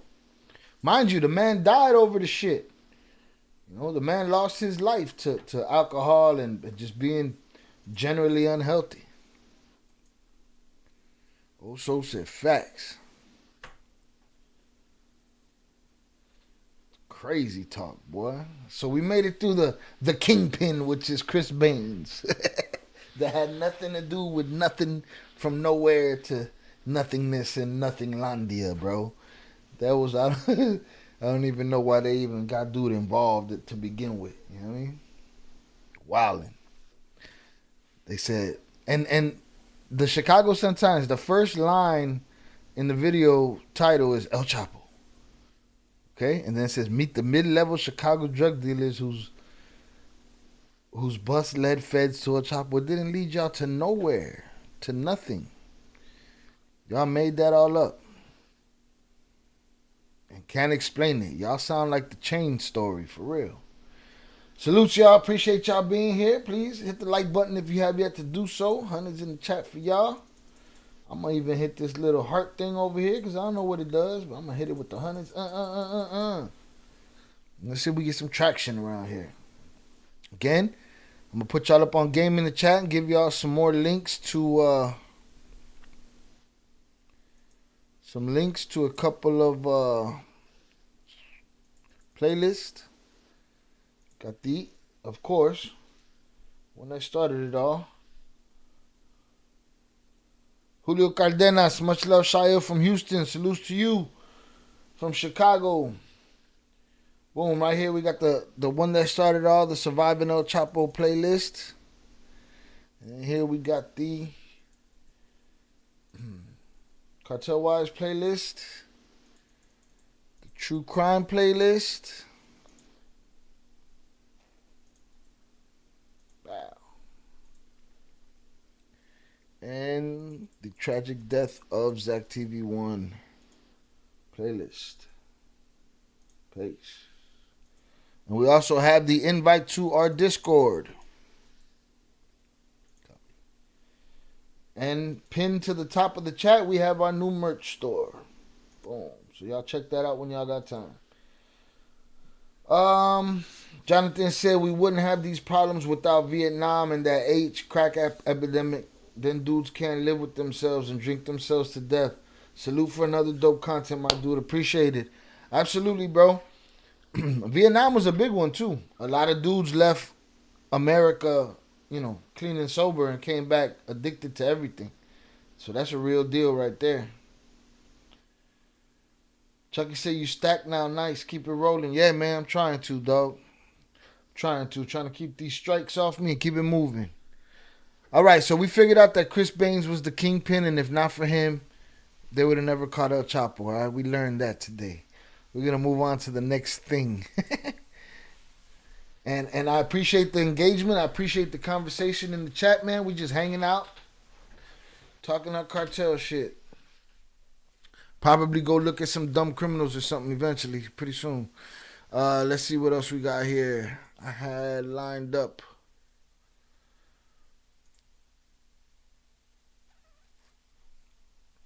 Yeah, this one's a quick one here. And Mayo, the real boss of the Sinaloa cartel. I wanted to bring this up. We on that next level. You gotta relax. We up on that next. Sinaloa. So what happens when I play an advertisement that's on another video on my channel, but we get flagged for the song that's on the advertisement that's on another video that's already on the channel? Right? Don't make sense, right? Because it's all bullshit, right? I got shut down for showing y'all a video that was still on YouTube when I was suspended, and that's still on YouTube right now. But they didn't flag theirs, they flagged mine. Salute to Dominic Mayweather in the chat. Salute. Appreciate you being here. Please hit the like button. Thank you, guys. Julio Cardenas said we need the cuates on here. I'm working on it, man. It's rough. They got a lot of, they got a lot of contractual obligations and things like that. But I'm looking to try to make that happen. So y'all be patient with me and move forward with me, and we'll get to it. It'll happen eventually. I'm hoping it'll happen eventually. But again, salutes to Dominic Mayweather, salutes Julio Cardenas. Please make sure y'all hit that like button, hit the hundreds, hit something around here. Hit these links that I threw up there. Hit all of that shit. Here we go. This is from the Fugitive channel. I gotta remember to link these channels. It's a lot to remember. Links in the description and shit like that, because people are sensitive. Let me get this up here. And here we go. The year is 2018. El Chapo has been captured for the third time, charged, extradited, and is currently answering for his crimes before an American jury. Then, something incredibly bizarre happens. El Chapo pleads not guilty. Then he mentions a name that very few have heard, and even less know anything about, El Mayo Zambada. According to El Chapo, El Mayo is the true boss. Y'all just heard what he said. Did he snitch? right? He pleaded not guilty. Let's repeat what dude just said right here. Shout out Perfecto J777. He said, I miss Val with a rose. You wildin'. Laughing emoji. The year is 2018. El Chapo has been captured for the third time, charged, extradited, and is currently answering for his crimes before an American jury. Then, something incredibly bizarre happens. El Chapo pleads not guilty. Then he mentions a name that very few have heard and even less know anything about. So he mentioned the name, El Mayo, right? In our culture, right? It's my business to not drop no names. It's my business to not say nothing, right? The problem with the culture is we pick and choose who can say something and who can't. You know, because evidently from this game and for what I've been seeing from these TV shows and these documentaries, that for the last 50, 60 years, everybody been just using the police and ratting on each other as a tactic, right? So all the people that be mad, oh, they brought down Chapo. Well, you're not mad at him for trying to bring down Mayo? Or Mayo's kids for trying to bring down everybody? Like, we pick and choose, bro. That's where 6ix9ine is right about shit. We pick and choose who we're gonna hold to these standards. And it's all bullshit as far as I'm concerned. Mayo Zambada. According to El Chapo, El Mayo has been captured times before an American jury. Then, something incredibly bizarre happens. El Chapo pleads not guilty. Then he mentions a name that very few have heard and even less know anything about. El Mayo Zambada. According to El Chapo, El Mayo is the true boss of the Sinaloa cartel. El Mayo was the man pulling the strings from the shadows all along. But El Mayo was also a man who never spent a second in jail in his whole life. So, who is this mysterious drug lord? How true are El Chapo's claims? And if he really is that powerful, how has he stayed hidden all his life? Background and early life.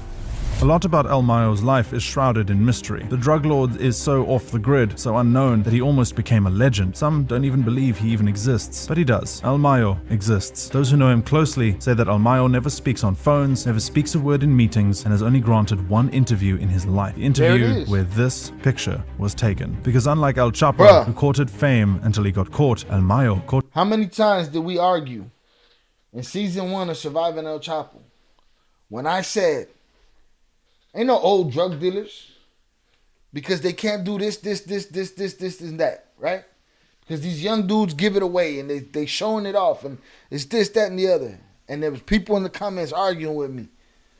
But no, man, they exist and blah, blah, blah. And Amado changed his face and all this, that, the other. Miles the only one that I know of.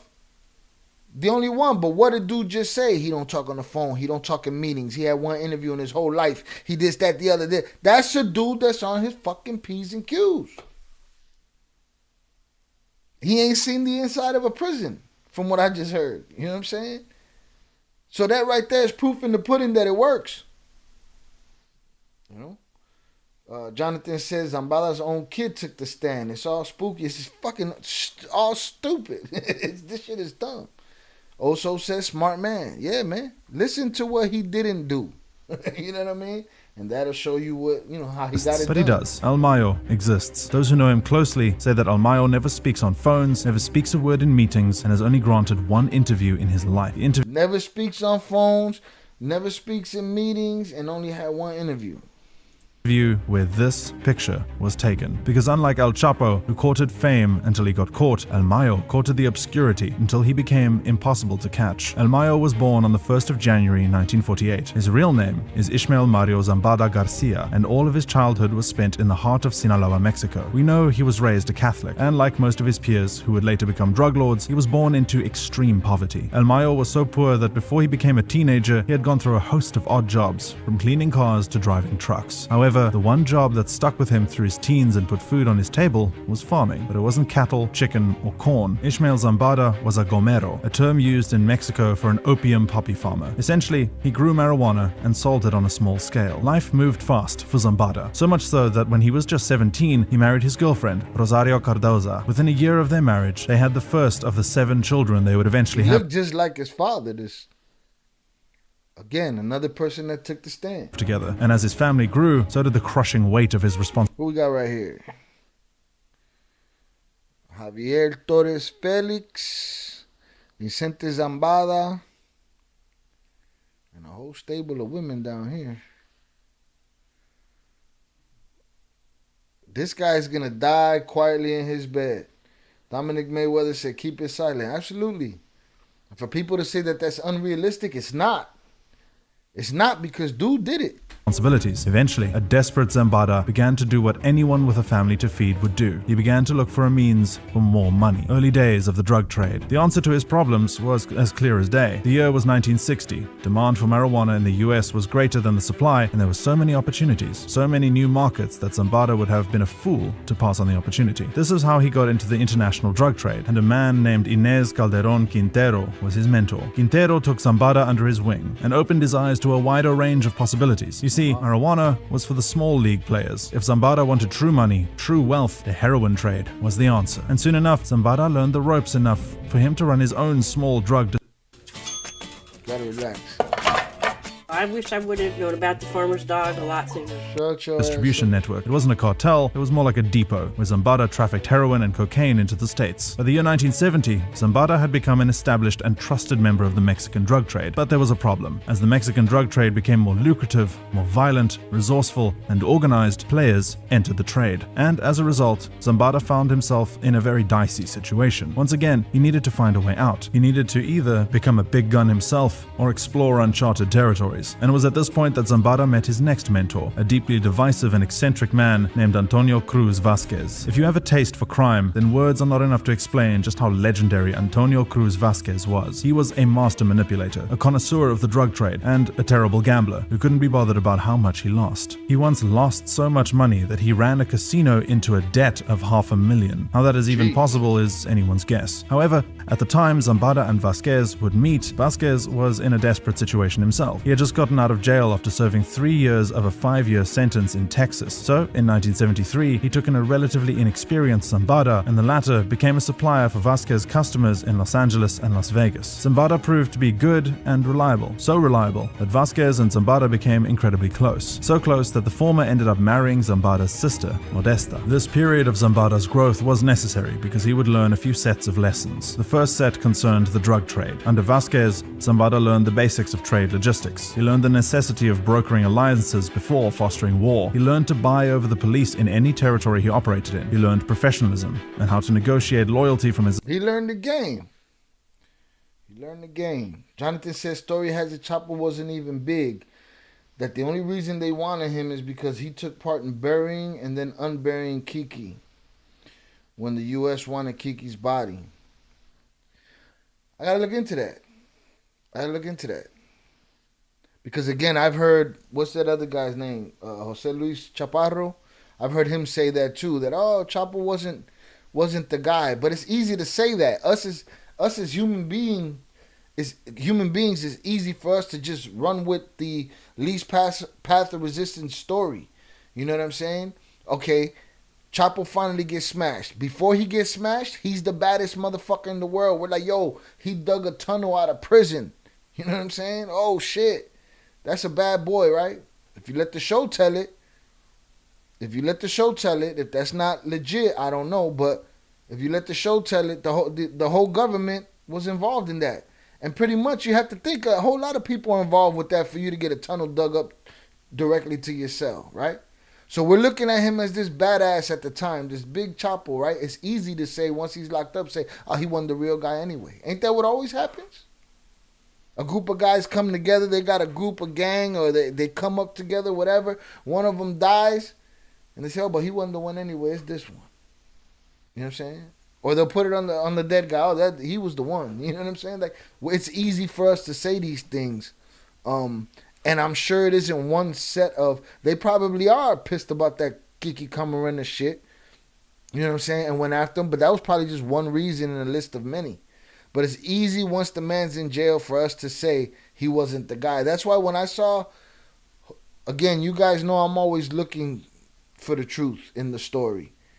And when I saw Jose Luis, I think that's his name, Jose Luis Chaparra say, he said it so matter-of-factly. He said, Chapo wasn't even that big. He wasn't the guy.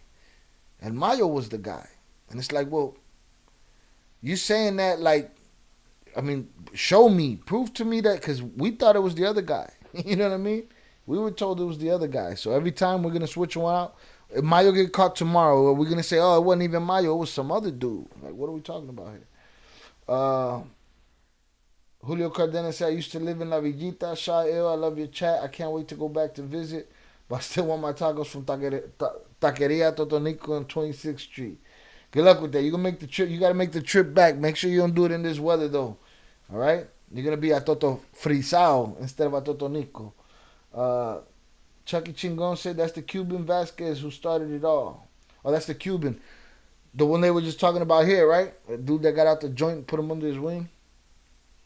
That's true, Hector. That's true. Hector Berreyes said he was part of the Dormidos crew who vanished bodies. See, I got to get into this deeper, man. Kiki's partner, who no longer works for the DA, told the whole story and linked the Bush and the CIA. I don't doubt none of that shit, man. Y'all taking me down a rabbit hole. I got to make notes of this shit, man. Which timeline I got to chase. Because I want to get more into that Kiki Camarena story. Because it is connected to this. You got to peep Last Narc. It has a lot more insight. Is that a scripted TV show or like a documentary style show? That Last Narc. I think I've seen it too. Let me take a look. Well, we'll get back to this in a minute. But again, it's quite possible Chapo wasn't the guy. He was just a patsy. He was just a face. Somebody they could put out there. Mayo was really the guy. That's a thing that could be possible. It could also be possible that we just hear these stories and we run with them. You know what I mean? I don't know. But he's learning the game right here. Chucky said, Doc. Okay, I'm going to look for it. The Last Narc. Associates. The next set of lessons would also be important. It's been a long time. I need to do it this way.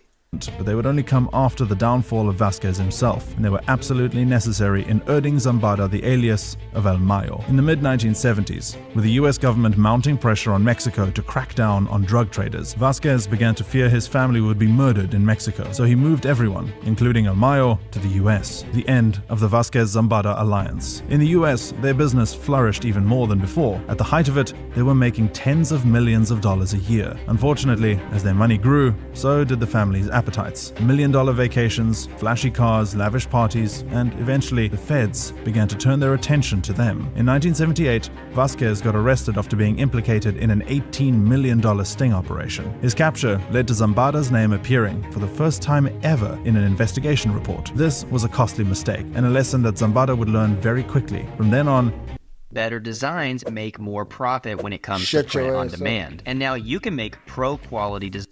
He never indulged in his wealth, and if he could help it, he tried to ensure everyone around him followed the same principle. In the meantime, Vasquez got a 15-year jail sentence. He was learning from mistakes.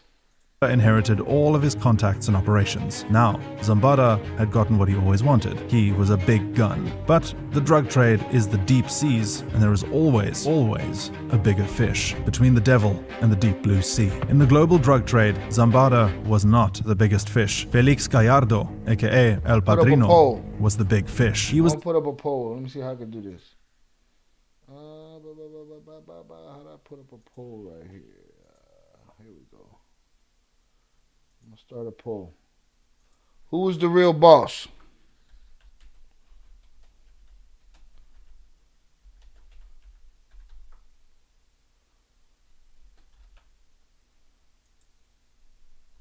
El Chapo or El Mayo?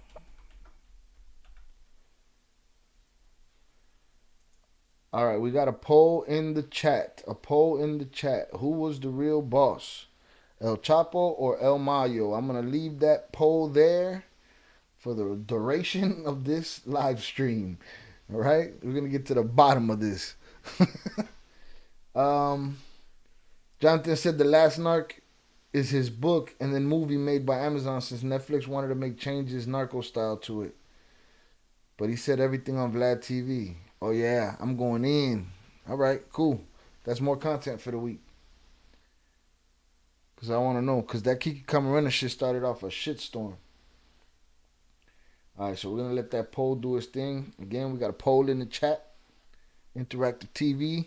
Here we go. Was the head of the Guadalajara cartel, and when he saw the efficiency that Zambada applied to his work, he invited him to join the ranks. This was the 1980s, and although Zambada would agree, another drug kingpin was making a name for himself also. He was cold, he was ruthless, and he was brutally efficient. He was Joaquin Archivaldo Guzman, aka El Chapo. It's unclear whether or not El Chapo and El Mayo Zambada worked together closely, but we do know that they knew each other. They knew each other well enough that when the Guadalajara cartel split up and divided into 3 factions, El Chapo looked towards El Mayo. Actually, that's not exactly how it happened. The Guadalajara cartel split into the Juarez cartel, the Tijuana cartel, and the Sinaloa cartel. The Sinaloa cartel That was war. A lot of people suffered over that one. That's the one where they shot up the club. That was the one where they took dude's family. Should have put the CIA in the poll. Let me see if I can add the CIA to the poll. No, I'm going to leave it like that for now. The next one we do, we're adding that. That's a good one. Also said we should have added the CIA to the poll. Because, yep, you ain't lying. You wildin'. This war was nuts. This is what I'm catching on the show now. I want to get into some documentaries about it. It's basic shit, though.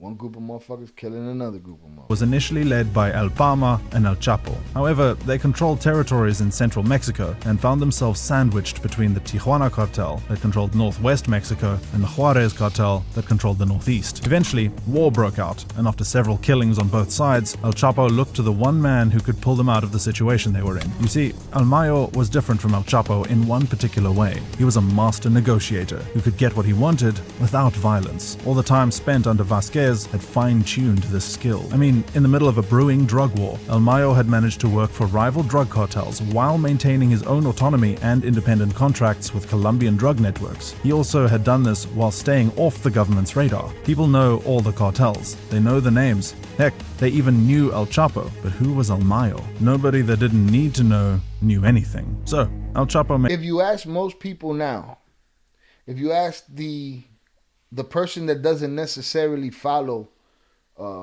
cartel politics, right? If you can ask a regular person in the street that doesn't know nothing about the cartel if they know who El Chapo is, and they'll tell you, right? Those same people can't tell you nothing about El Mayo to this day. He's not that. The name hasn't reached that Chapo status. You know what I'm saying? It hasn't. He's saying it here. They didn't made the have wise much decision to partner with cartels. They know the names. Heck, they even knew El Chapo, but who was El Mayo? Nobody that didn't need to know knew anything. So, El Chapo made the wise decision to partner with El Mayo. And the moment El Mayo agreed to this union, that's when things began to get dangerous for everyone around them. But most importantly, for El Mayo himself. From Zambada to El Mayo. The year was 1992. El Mayo was with his family celebrating his son's birthday when all of a sudden they heard a loud boom outside, downstairs. Someone had planted a bomb in the family car, and if not for some last-minute delays, they would have been in that car, dead. This attack was the work of the Tijuana Arellanos was going at it. Cartel. Dominic Mayweather said facts. Yeah, man. Chapo, a household name. Their attempt on Zambada's life. It's unclear how El Mayo responded to that attack, but everyone knows something shifted in the mob boss from that day forward. Instead of retiring from the cartel and disappearing with his family, El Mayo doubled down on the Sinaloa cartel dealings. He and El Chapo would work together to dominate territories and decimate rival territories. No one knows if the two had an agreement or how closely they worked, but as I was just gonna say, not just how closely they worked, but how close they were. You know what I'm saying? To one another. Was Mayo always looking at it like, at the end of the day, this guy's he's gonna play himself out and he's gonna get out of here. I'm gonna be that dude. I'm already that dude. Or was they tight like that? He didn't want to see him go. I wonder if they foresaw all their kids getting into it and going at it with Damaso's kids. We're gonna get into that too. And we're going to get into some mini leak videos. We got to do some Spanish stuff with some subtitles. Ian said, I think they both had power. I think so too. I think so too. Sky Enterprise salute. Got to add a third option in the poll. Something funny or sarcastic. Yeah, we said that the third option should be the... I just don't want to lose the votes we got already. Let me see if I can edit it without ending it. No, I'd have to end it. But on the next one, we're going to add something else. I'd say we put Oliver North. At this time, put Oliver North in there. Boom, you got everybody tied up in a bowl. The United States government, the CIA, everybody, all the organizations. All of the above. Chapo danced in the spotlight. The feds failed to notice that there was another boss in the wings. El Mayo operated from the shadows very efficiently. He was so efficient at holding things down that even after El Chapo was captured twice, nothing changed. It was just business as usual for the Sinaloa cartel. And there's even a rumor that El Mayo might have facilitated El Chapo's 2 escapes. Meanwhile, as revenge for the attempt on his family's lives, you could only imagine that El Mayo sought the destruction of the Tijuana cartel. This statement might or might not be true, but consider this. The Mexican government cracked down on the Tijuana cartel during the war on drugs, but left the Sinaloa cartel alone. It seemed too convenient. So might have facilitated El Chapo's 2 escapes. Meanwhile, as revenge for the attempt, even a rumor that El Mayo might have facilitated El Chapo's 2 escapes. Meanwhile, as revenge for the attempt on his family's lives, you could only imagine that El Mayo sought the destruction of the Tijuana cartel. This statement might or might not be true, but consider this. The Mexican government cracked down on the Tijuana cartel during the war on drugs, but left the Sinaloa cartel alone. It seemed too convenient, and it was, but who cares? Now this is where things get Who cares? See what he said? Who cares? It's what they do. It's a strategy, dog. It's crazy. Who cares? So basically the government was behind all of it the whole time. Not a little bit at a time, the whole time. If you watch the show, it's true. If the show's telling the truth, then that is what it is. They were running the whole thing. Jonathan said, hold on. Chucky said, Mayo knew Chapo was doomed after that interview. I bet he cut him off after that. Yeah, that seemed, it was out of pocket. It was a mistake. It was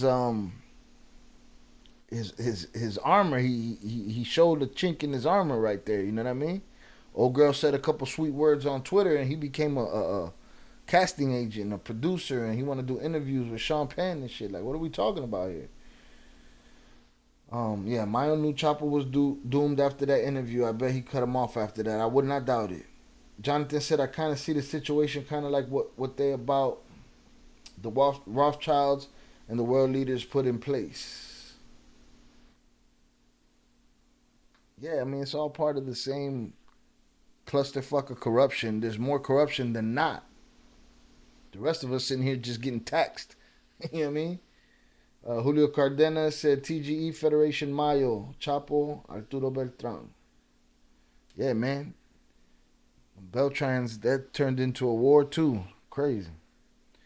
So basically he used the government to put the smash down on Tijuana while they ran free. Interesting. When the Mexican government would eventually come to the Sinaloa cartel, they brought down El Chapo, not the Sinaloa cartel, and definitely not El Mayo. In fact, it became an impossible task to even find El Mayo. Even when El Mayo's brother, Jesus the King Zambada, was arrested in 2010 on drug-related charges and started yapping about his mysterious brother to the feds, nothing he said led the authorities any closer to him. 4 years later, when one of his sons, Ishmael Zambada Imperial, was arrested by the Mexican army and was extradited to the US, he was sentenced to 9 years imprisonment. This sentence was clearly too light and proved that Ishmael had offered some sensitive information in exchange for a lighter sentence. Whatever the information was, it did not get the feds any closer to capturing El Mayo. And El Mayo's son has since chosen to stay in the US out of fear of retaliation from the cartel for his betrayal. Decline. I've been up into those mountains, and it's very difficult to capture anybody. El Mayo Zambada is one of the most astute drug traffickers that Mexico has ever spawned. These are the words of former DEA agent Mike Vigil. It is believed that El Mayo camps out in the mountains and hasn't left there in years. It is also believed that age has caught up with him. The rumor is that he is seriously sick with diabetes, and his health is steadily failing, leaving a power gap in the Sinaloa cartel, with El Chapo's sons and Zambada's faction vying for control. The only thing keeping the peace within Mexico at the moment and the Sinaloa cartel together is the fact that El Mayo is still alive. The moment he dies, though, the Sinaloa cartel will most likely splinter, and a full-scale war is— As if it already hasn't gone to hell in a handbasket over there with the war between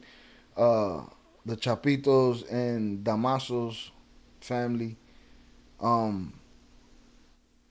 That old man dies, it just turns into more chaos. More chaos. Is almost sure to take place. Now, the burning question everyone is asking is if El Mayo will be captured before he dies. At this rate, it's Probably unlikely, not. but who knows? I doubt it. 030 North said the only one that could answer that question of who's really the boss is somebody that actually met them. Margarito and Pedro could answer that question. Absolutely. Sky Enterprise said Whitey Bulger. Yeah, man. Come on, man. Don't meet your heroes, man. They sold us a dream. It's all bullshit. They did Whitey Bulger dirty. And they caught him. So there we have it. Let's see where the poll's at right now. We got 62% at this point for El Mayo. Chucky said Mencho is next. Supposedly he died too, but they're using his name still. So they're saying that Mencho died? That's something to look into too. Using his name as a martyr? Whew, that's bananas. Holy shit. I mean, they said that about Amado. How ironic, you know? The guy says, "Oh, I'm gonna go do plastic surgery. I'm gonna change my face." He dies, and now his face is all damaged.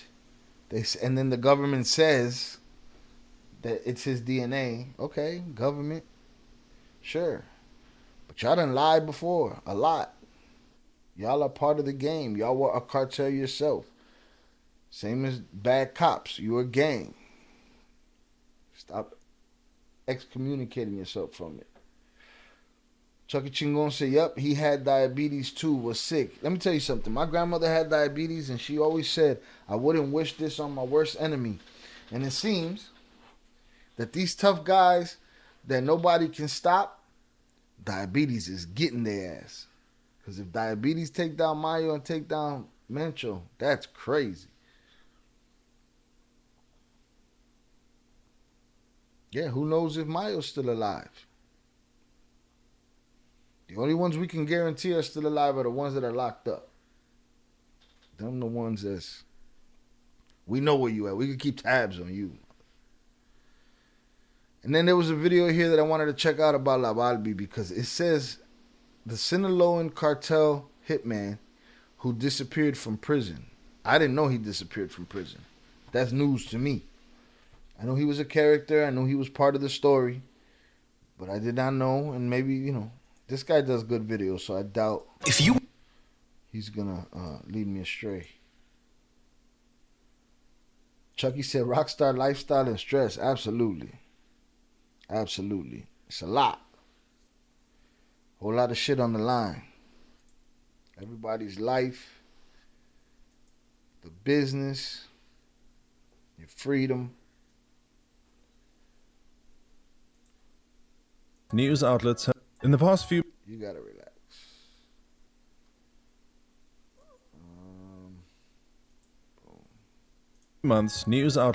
In the past few months, news outlets have been left speechless. A story that sounds straight out of the Netflix Narco. A notorious drug lord known for decapitating his victims is seemingly missing from... This guy's wearing a hairpiece.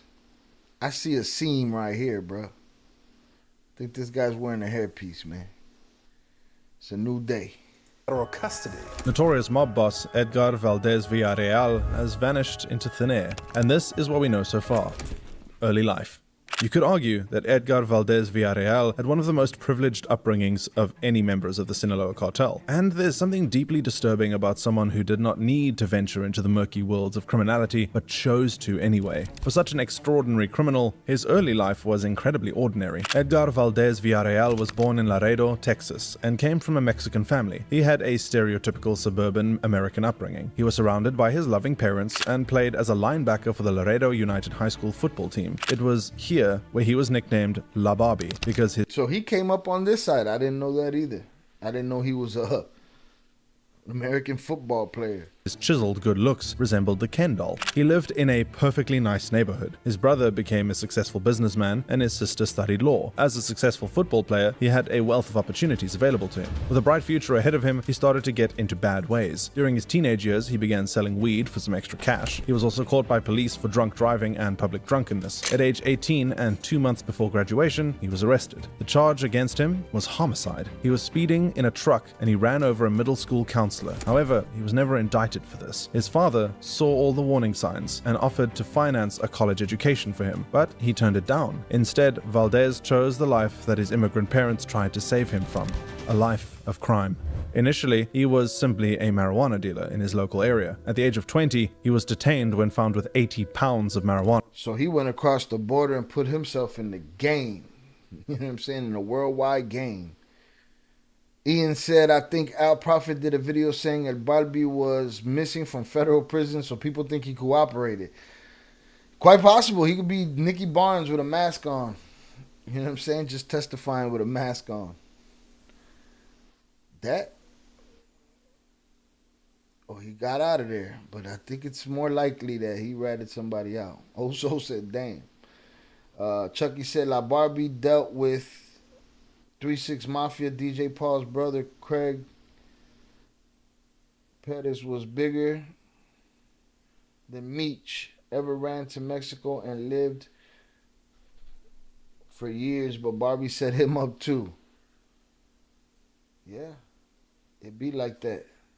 So he stuck himself in some music and some music shit too. Craig Pettis was bigger than Big Meech.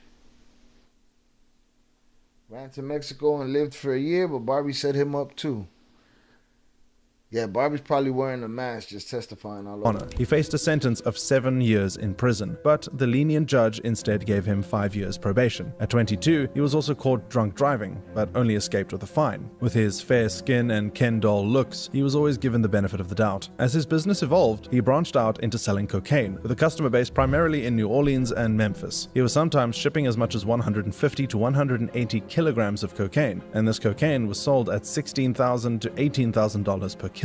He was making a ton of money and loving life, known for driving flashy cars and socializing at bars and nightclubs. And of course, his Ken doll good looks made him a hit with the ladies too. But by the age of 24, he realized that the huge rewards that drug dealing brought also carried huge risks. A trusted worker turned out to be an informant, and an indictment was drawn up against him. This time around, it was unlikely that he would get the benefit of the doubt and definitely faced prison. He had to think fast. He lived in Laredo, Texas, but across the Rio Grande River in his town was Nuevo Laredo, Mexico. He traveled over to the city and back to his ancestral home of Mexico. Here, he started a new life, and his drug dealing career began to really take off. He put himself in the game. He went across the way and put himself in the game. Chucky said, good story to peep. Ian said Barbie could have been a general in the military. He was a soldier. I'm going to look into more about him. Life south of the border. When La Barbie arrived in Mexico, he wasn't exactly a fish out of water. Through living in a Mexican family, he was of course fluent in Spanish and readily familiar with Mexican culture. And luckily for him, he knew the nephew of the head of the drug cartel in the area known as Los Chachos. For this trade, he paid $60,000 to the local plaza boss El Chacho, who in turn paid the bribes that ensured the trafficking routes. Valdez continued his job delivering drugs. He even transported cocaine from Colombia and other South American countries up to Mexico, with the hope of sending it across the US border. To avoid the authorities from catching him, he never stuck to the same route. He even transported drugs through motor vehicles, but he was also known to use speedboats and even airplanes. He also regularly bribed authorities too. During his time with El Chachos, he also bribed the officials to turn a blind eye to his drug dealing. Once again, he did what everybody in that game does. Pay the officials to do what you need them to do. Period. Shout out Noel De Jesus in the chat. What's good, Shael? Salutes to you. Thank you for being here. Please make sure you hit the like button on the way in. We hanging out. We got a poll going. Who's the real boss? Chapo or Mayo? Hunter's in the chat for the usual suspects. Appreciate y'all being here tonight. Chilling. He was making tons of money and loving life. But in the year 2000, a new mob was in town. The Gulf Cartel moved into Nuevo Laredo and gave members of the cartel two options: join or die. Valdez was one of the few people who told them he would rather choose the latter option. A deadly war was underway, the siege of Los Zetas. Valdez's new enemy was known as Los Zetas, a military arm of the Gulf Cartel and one of the most dangerous gangs ever known to exist. According to the BBC, the Zetas are known for their brutality, including torturing and decapitating their victims. Los Zetas began began burning down several residences owned by Los Chachos and killing many of their members. Valdez, at this point, felt that it was best to retreat. He continued to run his business but operated from the city of Monterrey further south. He also managed to bribe a local policeman named Jaime Valdez Martinez. Through this bribe, he could allow the smooth running of his business. It was this very police officer who introduced him to another important contact too. In this city, he would continue his drug dealing exploits and join a cartel known as ABL. This gang was named after its leader, Arturo Beltran Leyva, who was affiliated with the Sinaloa cartel. Valdez knew that this time around he needed an affiliation of this size to prevent someone from taking over his turf once again. Keen to strike up a friendship, Valdez noticed that Arturo Beltran Leyva had no horses on his ranch, so he bought him 3 horses as a gift, and it was the start of a formidable relationship. He had now cemented a bond with Arturo Beltran Leyva, who now promised El Barbie that he would help him take back. Recordings just got better. Hey, it's Dana from StreamYard. I'm so excited to announce that... They're telling me a bunch of shit I don't need to know. Jonathan Pantoja said, it's messed up how the system works. Looks could play a big part in your sentence. Ain't that crazy? You go in there pretty, they think you arrogant for it. You know what I mean? It's me, 701, Central Park and Shakespeare. Mucho éxito, bro. Salutes to you. Appreciate you being here. Please hit the like button. Thank you very much. We chilling. Chucky said, so was La Bobby technically the biggest American supplier? He even made Underboss. His numbers were high. Every border town has one. So what do they say? They say, whenever they say the Twins, they like to say biggest in Chicago, right? But I want somebody to show me somebody bigger in the country. And per your suggestion, Chucky, quite possibly might be him. Yeah. Quite possibly could be La Barbie. I got to look farther into it. You know what I'm saying? They're talking a bunch of good shit right here, but... El Barbie conducted most of his operations even further south of Monterrey in Mexico City, and also secretly met with Arturo Beltran Leyva in a secret location in Acapulco, reclaiming Nuevo Laredo. With the backing of ABL and their wider backing from the Sinaloa cartel, Valdez could now take back the turf that was rightfully his. He secretly bought residences in Nuevo Laredo and had 200 men under his command. Los Zetas had enacted a surprise attack on his operations, and he attempted to do the exact same thing with them. It was time to fight fire with fire. Once he had the men secretly living in Nuevo Laredo, they ambushed members of Los Zetas. They killed and abducted many members and confiscated many of their properties. Once Los Zetas and the wider Gulf cartel found out about this, it was an all-out war once again. In the New York Times, they reported the wave of killings that followed has turned into an all-out drug war that has spread to almost every corner of Mexico, leaving about 1,000 people dead since March 2003 and bringing... Think about how many of the guys that made the least amount of money, least amount of impact on their lives. Those are all the ones that got smoked. You know what I'm saying? They were expendable. It's a crazy, crazy situation, a crazy pyramid scheme of power. Harsh criticisms from Washington about the failure of President Vicente Fox's government to end it. Both sides were killing one another and did not make any significant territorial gains. It was at that point that La Barbie went nuclear and hired a paramilitary group as Los Negros to launch a full onslaught against Los Zetas. During this time... That's an absolute fact right there, Ian. The fact that a kid from America went to war against the Zetas, which was mostly Mexican military, and won the war, shows that Barbie was a badass. Yeah, with this faction that they're talking about right here. I'm trying to figure out what's this show right here with Danny Trejo over here and this swole dude. But yeah, if it's like that, because them Zetas, think about the irony in that too, that they started on some shut down the cartel shit, but just became the same thing. You know what I mean? They just wanted to take over.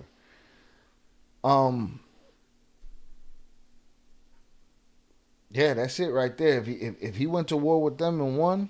La Barbie brazenly posted a full-page ad in the Monterrey newspaper El Norte. And Chucky said, I think he's won. There's a few. Yeah, we might got to put a list together. He presented himself as a businessman and asked the president to sort out the violence and terror occurring in his area. I ask you to intervene to resolve the insecurity, extortion, and terror that exists in the state of Tamaulipas, and especially in the city of Nuevo Laredo. But later, in 2004, Valdez decided that staying in Nuevo Laredo was not safe enough. He decided to move out to Acapulco, but could continue the war from there. He soon enforced a security group for the Sinaloa cartel known as Los Negros. This was the Sinaloa cartel's answer to Los Zetas. Valdez was in charge of this hit squad that wiped out cartel members, organized kidnapping, and recruited more people to the cause. They even recruited police officers, military personnel, and federal agents. Both sides tried to outdo one another in just how brutal they could be. In December 2005, a video was picked up by Mexican and US news outlets. It showed 4 bloodied and bruised men who were believed to be members of Los Zetas. Towards the end of the video, one of the men was shot in the head. It's believed that this was in retaliation for Los Zetas killing his brother Armando Valdez, although it's unclear how and when. Lababi may have recruited one of his own brothers into the drug dealing trade too. Lababi's reputation. While this battle was raging on, Lababi was becoming a bit of a celebrity. The Dallas Morning News described him as a 32-year-old ladies' man with a fondness for Versace clothes, luxury automobiles, and got all the bread, of course. 3 weeks and we'll be in England. What if England don't like hobnobbing. Chucky said, yeah, he has the famous video integration on Zetas blowing dudes' brains out. It was all over the net. At top drawer nightclubs. A Mexican businessman told the paper he's a stud with a gun. He's one of those brooding guys who's like a magnet for all these women who think they can change him. This ABC News footage was equally as flattering. Surrounded by millions of dollars, fancy cars, beautiful women, and living the good life in Mexico. And his lifestyle even became the envy of his fellow Americans. Some kids in Texas want to be just like him. Guys like money, they get fame, they get girls, they get houses, they get everything they want. But his celebrity status also caught the eyes of the US authorities, who realized that their runaway convict had become incredibly more dangerous. They had intelligence that he was still dealing and was spotted in Acapulco and working with the Beltran Levas. The US authorities issued a warrant for his arrest for cocaine smuggling. DEA Special Agent Steve Robertson, Lababi, Edgar Valdez Villarreal, is a fugitive. He is a significant trafficker, and due to the fact that he's a lieutenant in one of the major kingpin organizations in Mexico, he's a big guy. We definitely want to get our hands on him. New leaders. By December 2006, President Felipe Calderón was elected into office with a clear mandate from the people of Mexico to crack down on violent drug gangs. 8 days after his election, Mexico had declared war against its own drug gangs and ordered more than 6,500 Mexican soldiers to the state of Michoacán to battle drug traffickers. They captured drug lord Osiel Cardena Guillen, alleged there's no lack of bodies willing to fall for this plight, bro. Like, just millions and millions of bodies on top of them. Former head of the Gulf Cartel, who was extradited to the United States. For many drug lords now, the Mexican military was a bigger danger to the cartel than any other rival. By 2008, Arturo Beltran Leyva broke ties with the Sinaloa cartel and formed his own cartel, led by himself, with Lababi outlined as his long-term successor. At this time, Lababi became Beltran Leyva's most trusted soldier and was their most brutal hitman. He was in charge of Fuerzas Armadas de Arturo, a group of assassins. But Lababi was living a double life. He anonymously provided information about his enemies to the DEA and the FBI. There it is. That you don't get away. You're not going to find one that isn't an informant. You're not going to find one that isn't an informant.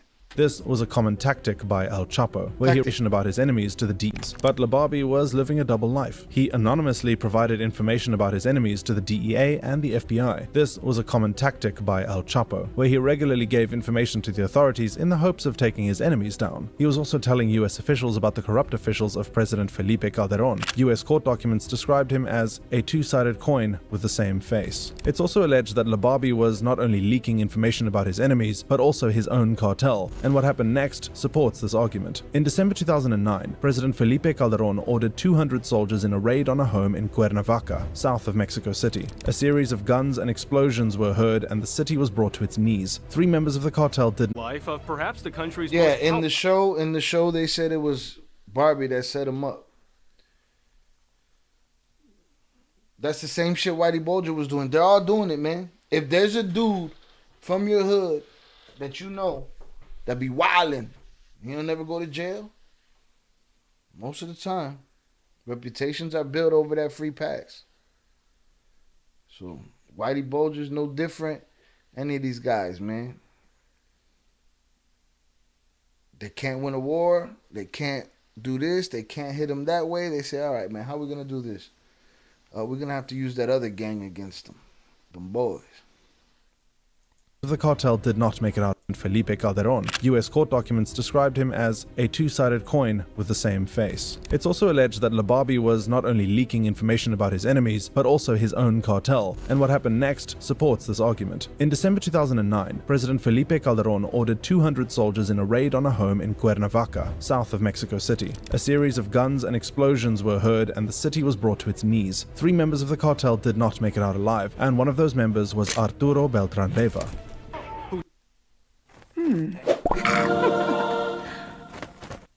Oh. Yeah. Died in a daring raid last week that Members was Arturo Beltran Leyva. Who died in a daring raid last week that also took the life of perhaps the country's most powerful drug kingpin, Arturo Beltran Leyva. But the US government soon turned its back on Lababi. They placed a $2.3 million bounty on his head. The person they let go 10 years ago was now one of their most wanted men. The hunt begins. With Arturo Beltran Leyva out of the picture, Lababi assumed that this would make him the leader of the cartel. But things were not so simple. He now faced a battle for control of the cartel against Beltran Leyva's brother Hector.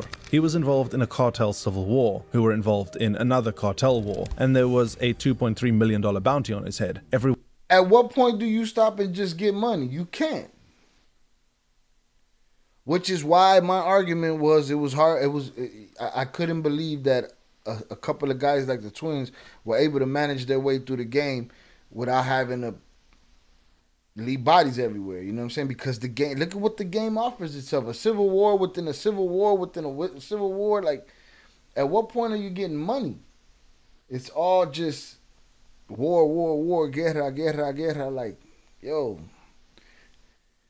at what point do you get to sit on the beach? You Everyone don't. and anyone wanted him dead. During this time, Lababi spent $200,000 on a movie about his own life. He decided not to release the movie as it obviously incriminated him and was more or less a confession of his crimes. In August 2010, Lababi and his supporters were sent a chilling message. Right, that's the ego, man. When it comes to, I want the movie about me while I'm still alive.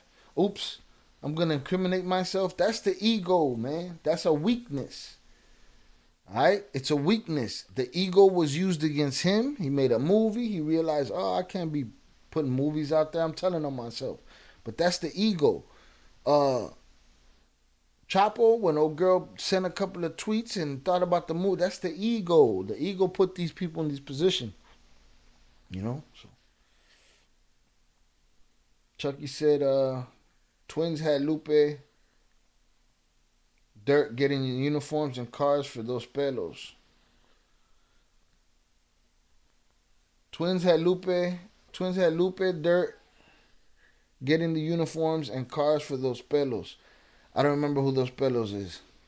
Sorry, I missed the joke. I fucked it all up.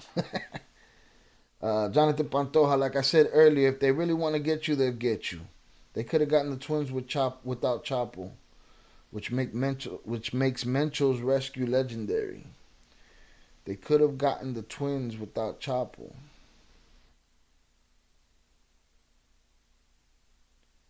Who's they? The Feds or the cartel? They could have gotten the Twins without El Chapo, which makes Mencho's rescue legendary. It is a legendary rescue, bro. Because from the way everybody told that story, they shut the city down. The hitman for Chapo after the dad got picked up.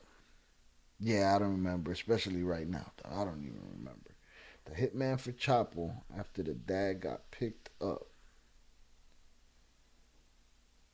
Yeah, I don't recall. I can't find the context right now. But yeah, Jonathan, that rescue was a big move because from everybody's account, they shut that city down. Checkpoints that they themselves had to stop at to get through. Jonathan said, oh, the feds in the Milwaukee warrant. Okay, yeah, could have got them without Chapo. That's what they're inferring when they say that. They could have gotten the Twins without Chapo, which makes Mencho's rescue legendary. Absolutely. That's what they're saying. They're saying we were on our way anyway. I don't know how much I believe them, though. But yeah, that is what they're inferring.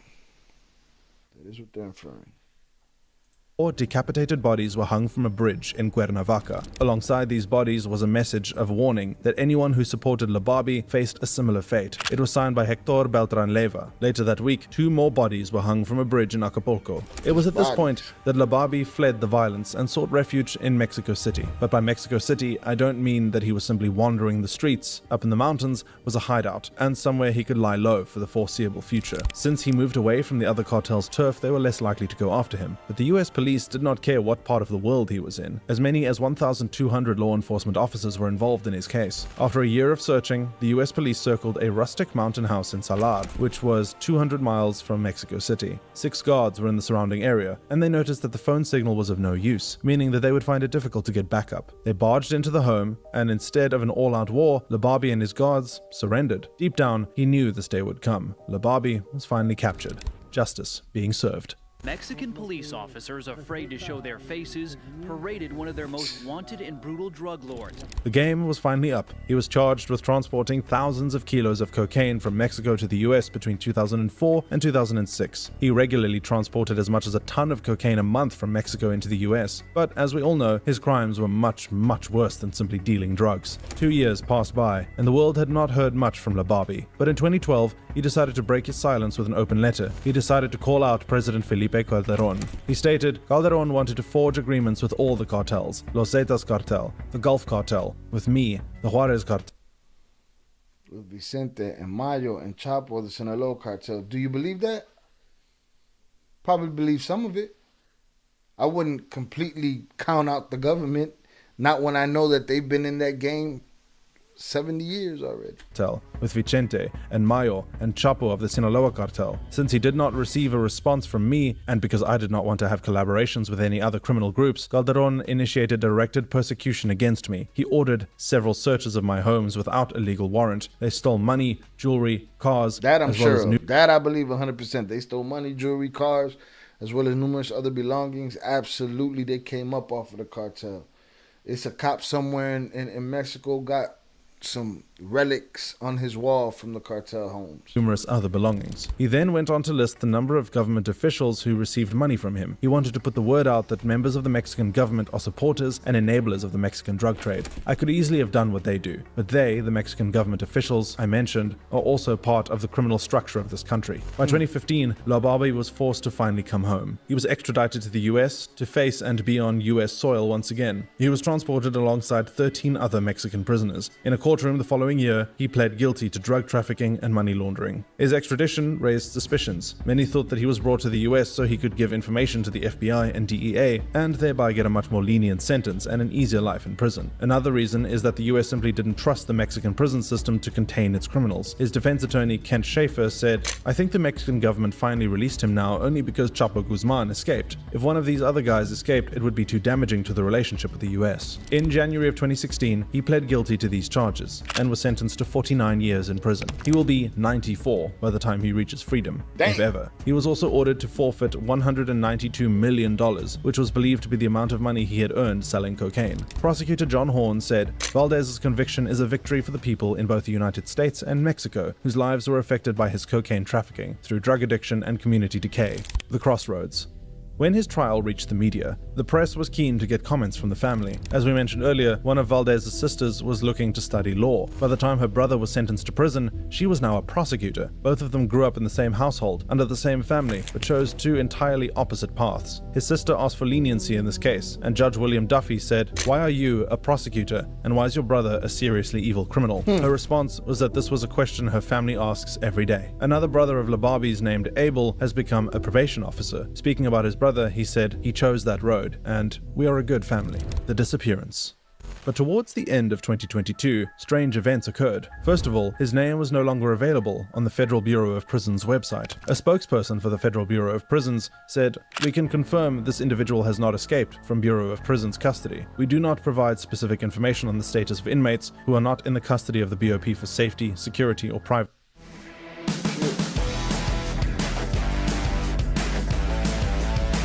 privacy reasons. Obviously, had he escaped, the police would alert the public that this dangerous man was out in the open. The Sinaloa Cartel, and most famously El Chapo, are famous for breaking out of prisons, but these have been mostly Mexican prisons where the guards could be bribed. Escaping prisons in the US is not as easy. Prisoners can be removed, though, for more innocent reasons, such as if they are undergoing court hearings and medical treatments. And strangely enough, the Mexican government has not been informed as to what has happened either. Mexico's current president, Andrés Manuel López Obrador, said in a press conference, "It's very strange what is going on in the United States with Mr. Valdez, who is no longer registered among those in custody, and we want to know where he is. And there is no reason for him to leave prison because he was condemned to many years, unless there was some kind of an agreement." El País reports that neither the Mexican Attorney General's office nor the Secretariat of Foreign Affairs knows where he is. Robert Almonte, a security consultant. So nobody's accountable for that man's body, for his person? Yeah, he's probably got a mask on somewhere, testifying. And then they got to drop him off like in Poland or Norway or something where he could blend in, learn the language. But for him to disappear in the American system, like how many times have you heard that before? In a Fed joint. Like you hear him disappear the same way that Epstein dude disappeared. You know what I mean? Well, they disappeared himself or they disappeared him. But where's this guy at? What did the U.S. government offer him? And then for him to finally start talking and giving them information, it's like, what could they possibly offer him that's going to make things better? It's going to put him in a position to not be in jail for the rest of his life. And former deputy chief of the Texas Police Department in El Paso said he could be providing information on high-ranking cartel members, but even if this were the case, I can't see him being released from custody. Right. He added, he's very dangerous. What are they going to give him? 70 years instead of life? Killed people, and he's extremely violent, and still has these connections to the cartels. At the same time, you can be removed from the database when you're being transported to another location. Perhaps Lababi has told the police that he is going to testify, and because of this is now unsafe in a regular prison. There may be other cartel members in this prison willing to kill him if he opens his mouth. Former acting ICE director Tom Homan told Fox News, "If I had a guess, educated guess at this, he's about ready to testify. He's about ready to testify probably against other cartel leaders and Mexican officials." And that detail, that he is willing to testify against Mexican officials, is probably why they haven't told Mexico what is happening. That's a very good one right there. If he's going to put the president on the chopping block and the Secretary of Defense and this person and that person, the minister of this, that, and the other, he's going to put them, if he's going to put them on the hot seat, then they got to ghost him and disappear him. So he might be living next to you in a safe house. Jonathan said, the Fed, I wouldn't put it past the U.S. for making them look stupid amongst the world. The U.S. don't need no help making itself look stupid, but absolutely. But yeah, they're probably just keeping them in the dark. Like, nah, bro, he gonna rat y'all out. We're gonna Some keep senior him members safe of the Mexican from police, military, and even the political establishment could be caught out, and coincidentally, an explosive trial is currently underway about a corrupt Mexican drug official, Garcia Luna. Garcia Luna, a disgraced government official, is accused of taking multi-million-dollar bribes from the Sinaloa cartel in exchange for impunity. It's alleged that the very person President Calderon hired to tackle the war on drugs was taking bribes from the very cartels he was supposed to be pursuing. Much like Lababi, he too could have been a two-sided coin with the same face. Prosecutor Philip Pilmer said the defendant took their money and betrayed his oath to his country. The person who was supposed to be in charge of fighting against the Sinaloa cartel was actually its most valuable asset. And this neatly brings us back to Lababi's 2012 letter from prison. Of course, it's all the way up the ladder. It's in the courtroom, in the chambers of justice. All crooked. Mentioning him by name, he said, Genaro Garcia Luna, head of the Federal Public Security Secretariat since at least 2002, first in the AFI and then in the PFP, received money from me in various occasions as a result of drug trafficking and having knowledge it was coming from organized crime. The broader points. Lababi's life is an example of how our lives can go down different paths. He became one of the most notorious drug dealers Mexico has ever seen, whereas his own sister went to law school and became a prosecutor. His cooperation with US officials and the US's failure to tell Mexico why he has disappeared raises an interesting point too. Does the US trust the Mexican government to sort out its drug war? Or, in this case, what's being alleged, are they also part of the problem too? With a hefty prison They're part of the problem too. Since in front of him, La Barbie has nothing to lose. He could be lifting the lid on some truly earth-shattering information. Thank you so much for watching. Please click on some of the videos in front of you for more. See you there. He's probably going out with a bang, man. He's like, all right, I'm taking everybody with me, you know? Quite possible. Who knows? Run around looking like Nicky Barnes with the mask on and shit. Again, salutes. Appreciation to y'all for being here. If you haven't hit the like button yet, please do. Hundreds up in the chat. It's been a good live. I think we're gonna be calling it again. We got links in the chat. Let's check out how this poll did. Oh, the poll got closer. I'm about to end this poll right now. I'm gonna give it another minute. So get your votes in if you have yet to get your votes in. He was a bully, liked punking people with all that power. La Barbie? I'd imagine most dudes with a lot of power. Absolute power corrupts absolutely is what they say. So I could see him being a bully. Becoming what he hated. Happens all the time. But yeah, interesting couple of things we went over. Hoping to go live tomorrow and do some Cartel Wives. Craig Petty's, look into him. He's a good one. Yeah, I'm going to look into it. I'm going to put him on the list. We got a nice long list. But there should be no lack of content. Today we did what? El Mayo versus Chapo. We did La Barbie. I don't even remember where we started. Oh, we started with the connection. The connection that went from mid-level drug dealer all the way to El Chapo, Chris Baines. We went through that. The PR stunt that it seems like the U.S. government pulled off. But again, I appreciate you guys. I'm glad I'm back. YouTube's going to try to hold me down. It is what it is. They're not going to push my videos. I'm not the only one having problems with cartel content on the internet, though I still see other cartel videos getting thousands and thousands of views and a lot of push. But we're just going to keep mashing through it. Again, I'm going to try to diversify the content. So it'll help if you guys hit those links and check out those true crime documentary reactions and you know, all of the other playlists that we got. Jonathan said this story is very similar to Kiki's partner story throwing the DEA bushing. Yeah, I got to look into that too. Under the bus. Salute my dude Shael. Salute to you, Jonathan. Chucky Chingon said tonight was on hit. Thank you, brother. Appreciate you too, bro. Appreciate y'all being here. Salutes to all the usual suspects. Let me go through the chat real quick. Y'all can start throwing your hundreds up. Let me end this poll right here. Boom, poll ended. 56% for El Mayo is el jefecito. All right. So it's looking. Let me see. Can I see the poll? Oh, it's at the bottom. There it is. 56% for El Mayo is the boss. 9 votes. Go through the chat real quick. We got the usual suspects. Jonathan Pantoja. Salutes. Old Soul. 030 North. Chucky Chingon per usual. Ian Heslop. Who else we got in here? Upper Echelon. Salutes to you. Kai was up in here. Salutes to Kai. Adrian Torres. Salutes to you. What else we got up in here? Julio Cardenas. Saludos. A Totonico. Dominic Mayweather. Appreciate you coming through. Perfecto J777. Mrs. Val. We'll stop through. I think that's about it. Sky Enterprise. Thank you for coming through. 030 North, per usual, the usual suspects. Noah De Jesus, appreciate you. Is Me 701, appreciate you coming through. And that is it. Again, I appreciate you guys. I'm going to throw my hundreds up in the chat. It was a good live. Chucky said, let's blow this channel up, fellas. Size the truth. Solid. I appreciate you for that, brother. I appreciate everyone's effort. I appreciate y'all support. I'm just trying to keep it moving around here. I just want to do videos and be an actor and that's it. Let's have a good time. None of the extra shit.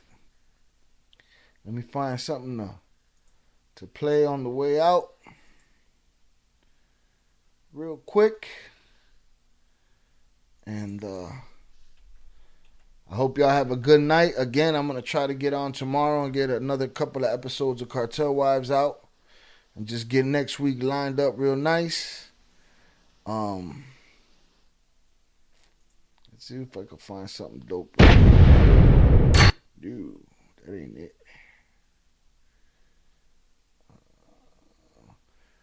Let's know some movies you've been in. You know what I was thinking about doing? As a matter of fact, I'm gonna start posting a couple of Where's Waldo videos for y'all to pick me out in scenes that I didn't have speaking roles in, that I was just a background extra. I'm gonna do some Where's Waldo clips for y'all. I'll start posting those tomorrow with some pictures and stuff like that.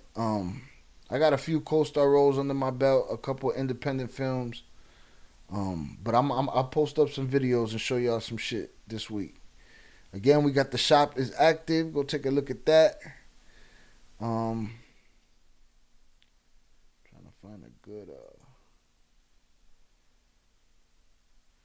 Yeah, Chucky, I just been in the game a long time. The game owes me, put it that way. And I work hard every day, waiting on it to collect. Because I'm gonna collect. Salutes, Think Like a Kingpin, checking in the chat. Appreciate you being here. Honey's up for you. Trying to find a decent joint to get out of here too.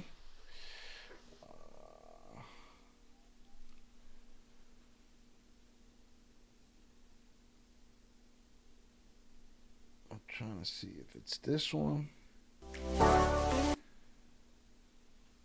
We had a, what was that, 2.5 hour stream, 2.5 hour live stream. Yesterday we had a 4 hour live stream. Salutes to Old Soul with his hundreds. Chucky said you'll get your dues, brother. I am working on it. I am working. I'm gonna get what's mine. Let me see if this is it. Nah, I don't want to hear that one. I think it's this one.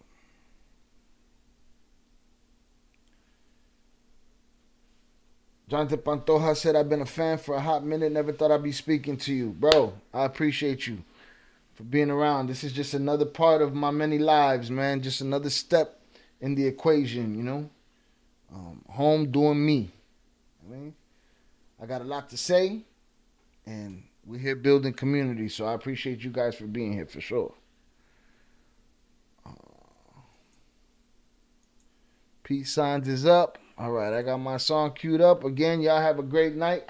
I thank y'all for being here. And I'll holla. I'll see y'all maybe tomorrow. Most likely tomorrow. We're gonna keep this going. Here we go.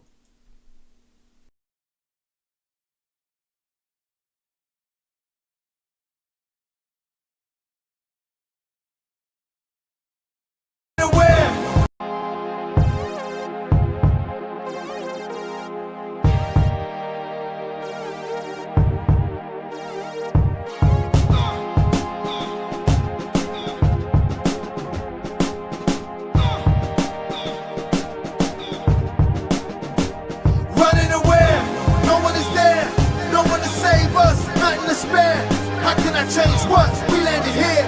It's not the same sun. This is despair. One of us came up, none of us cared. They want to change up. Life isn't fair. It's how we made, huh? Now you aware.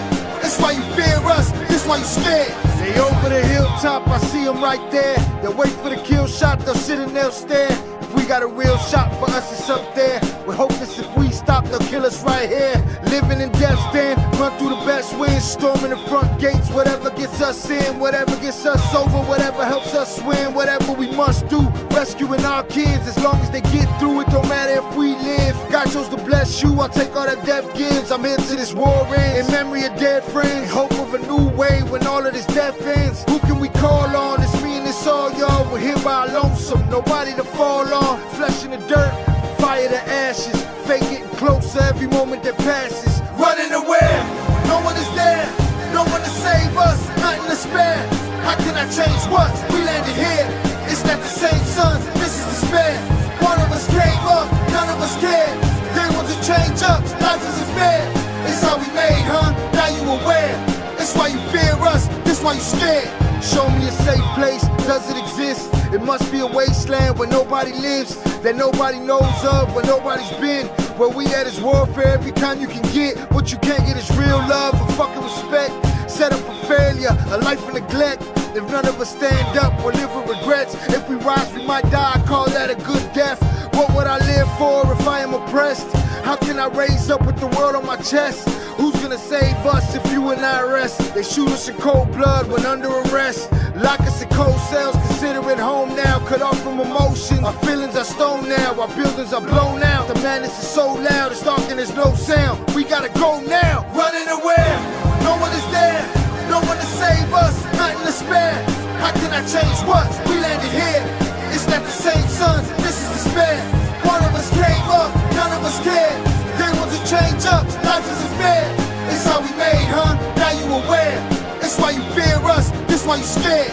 The illness is prevalent, natives malevolent.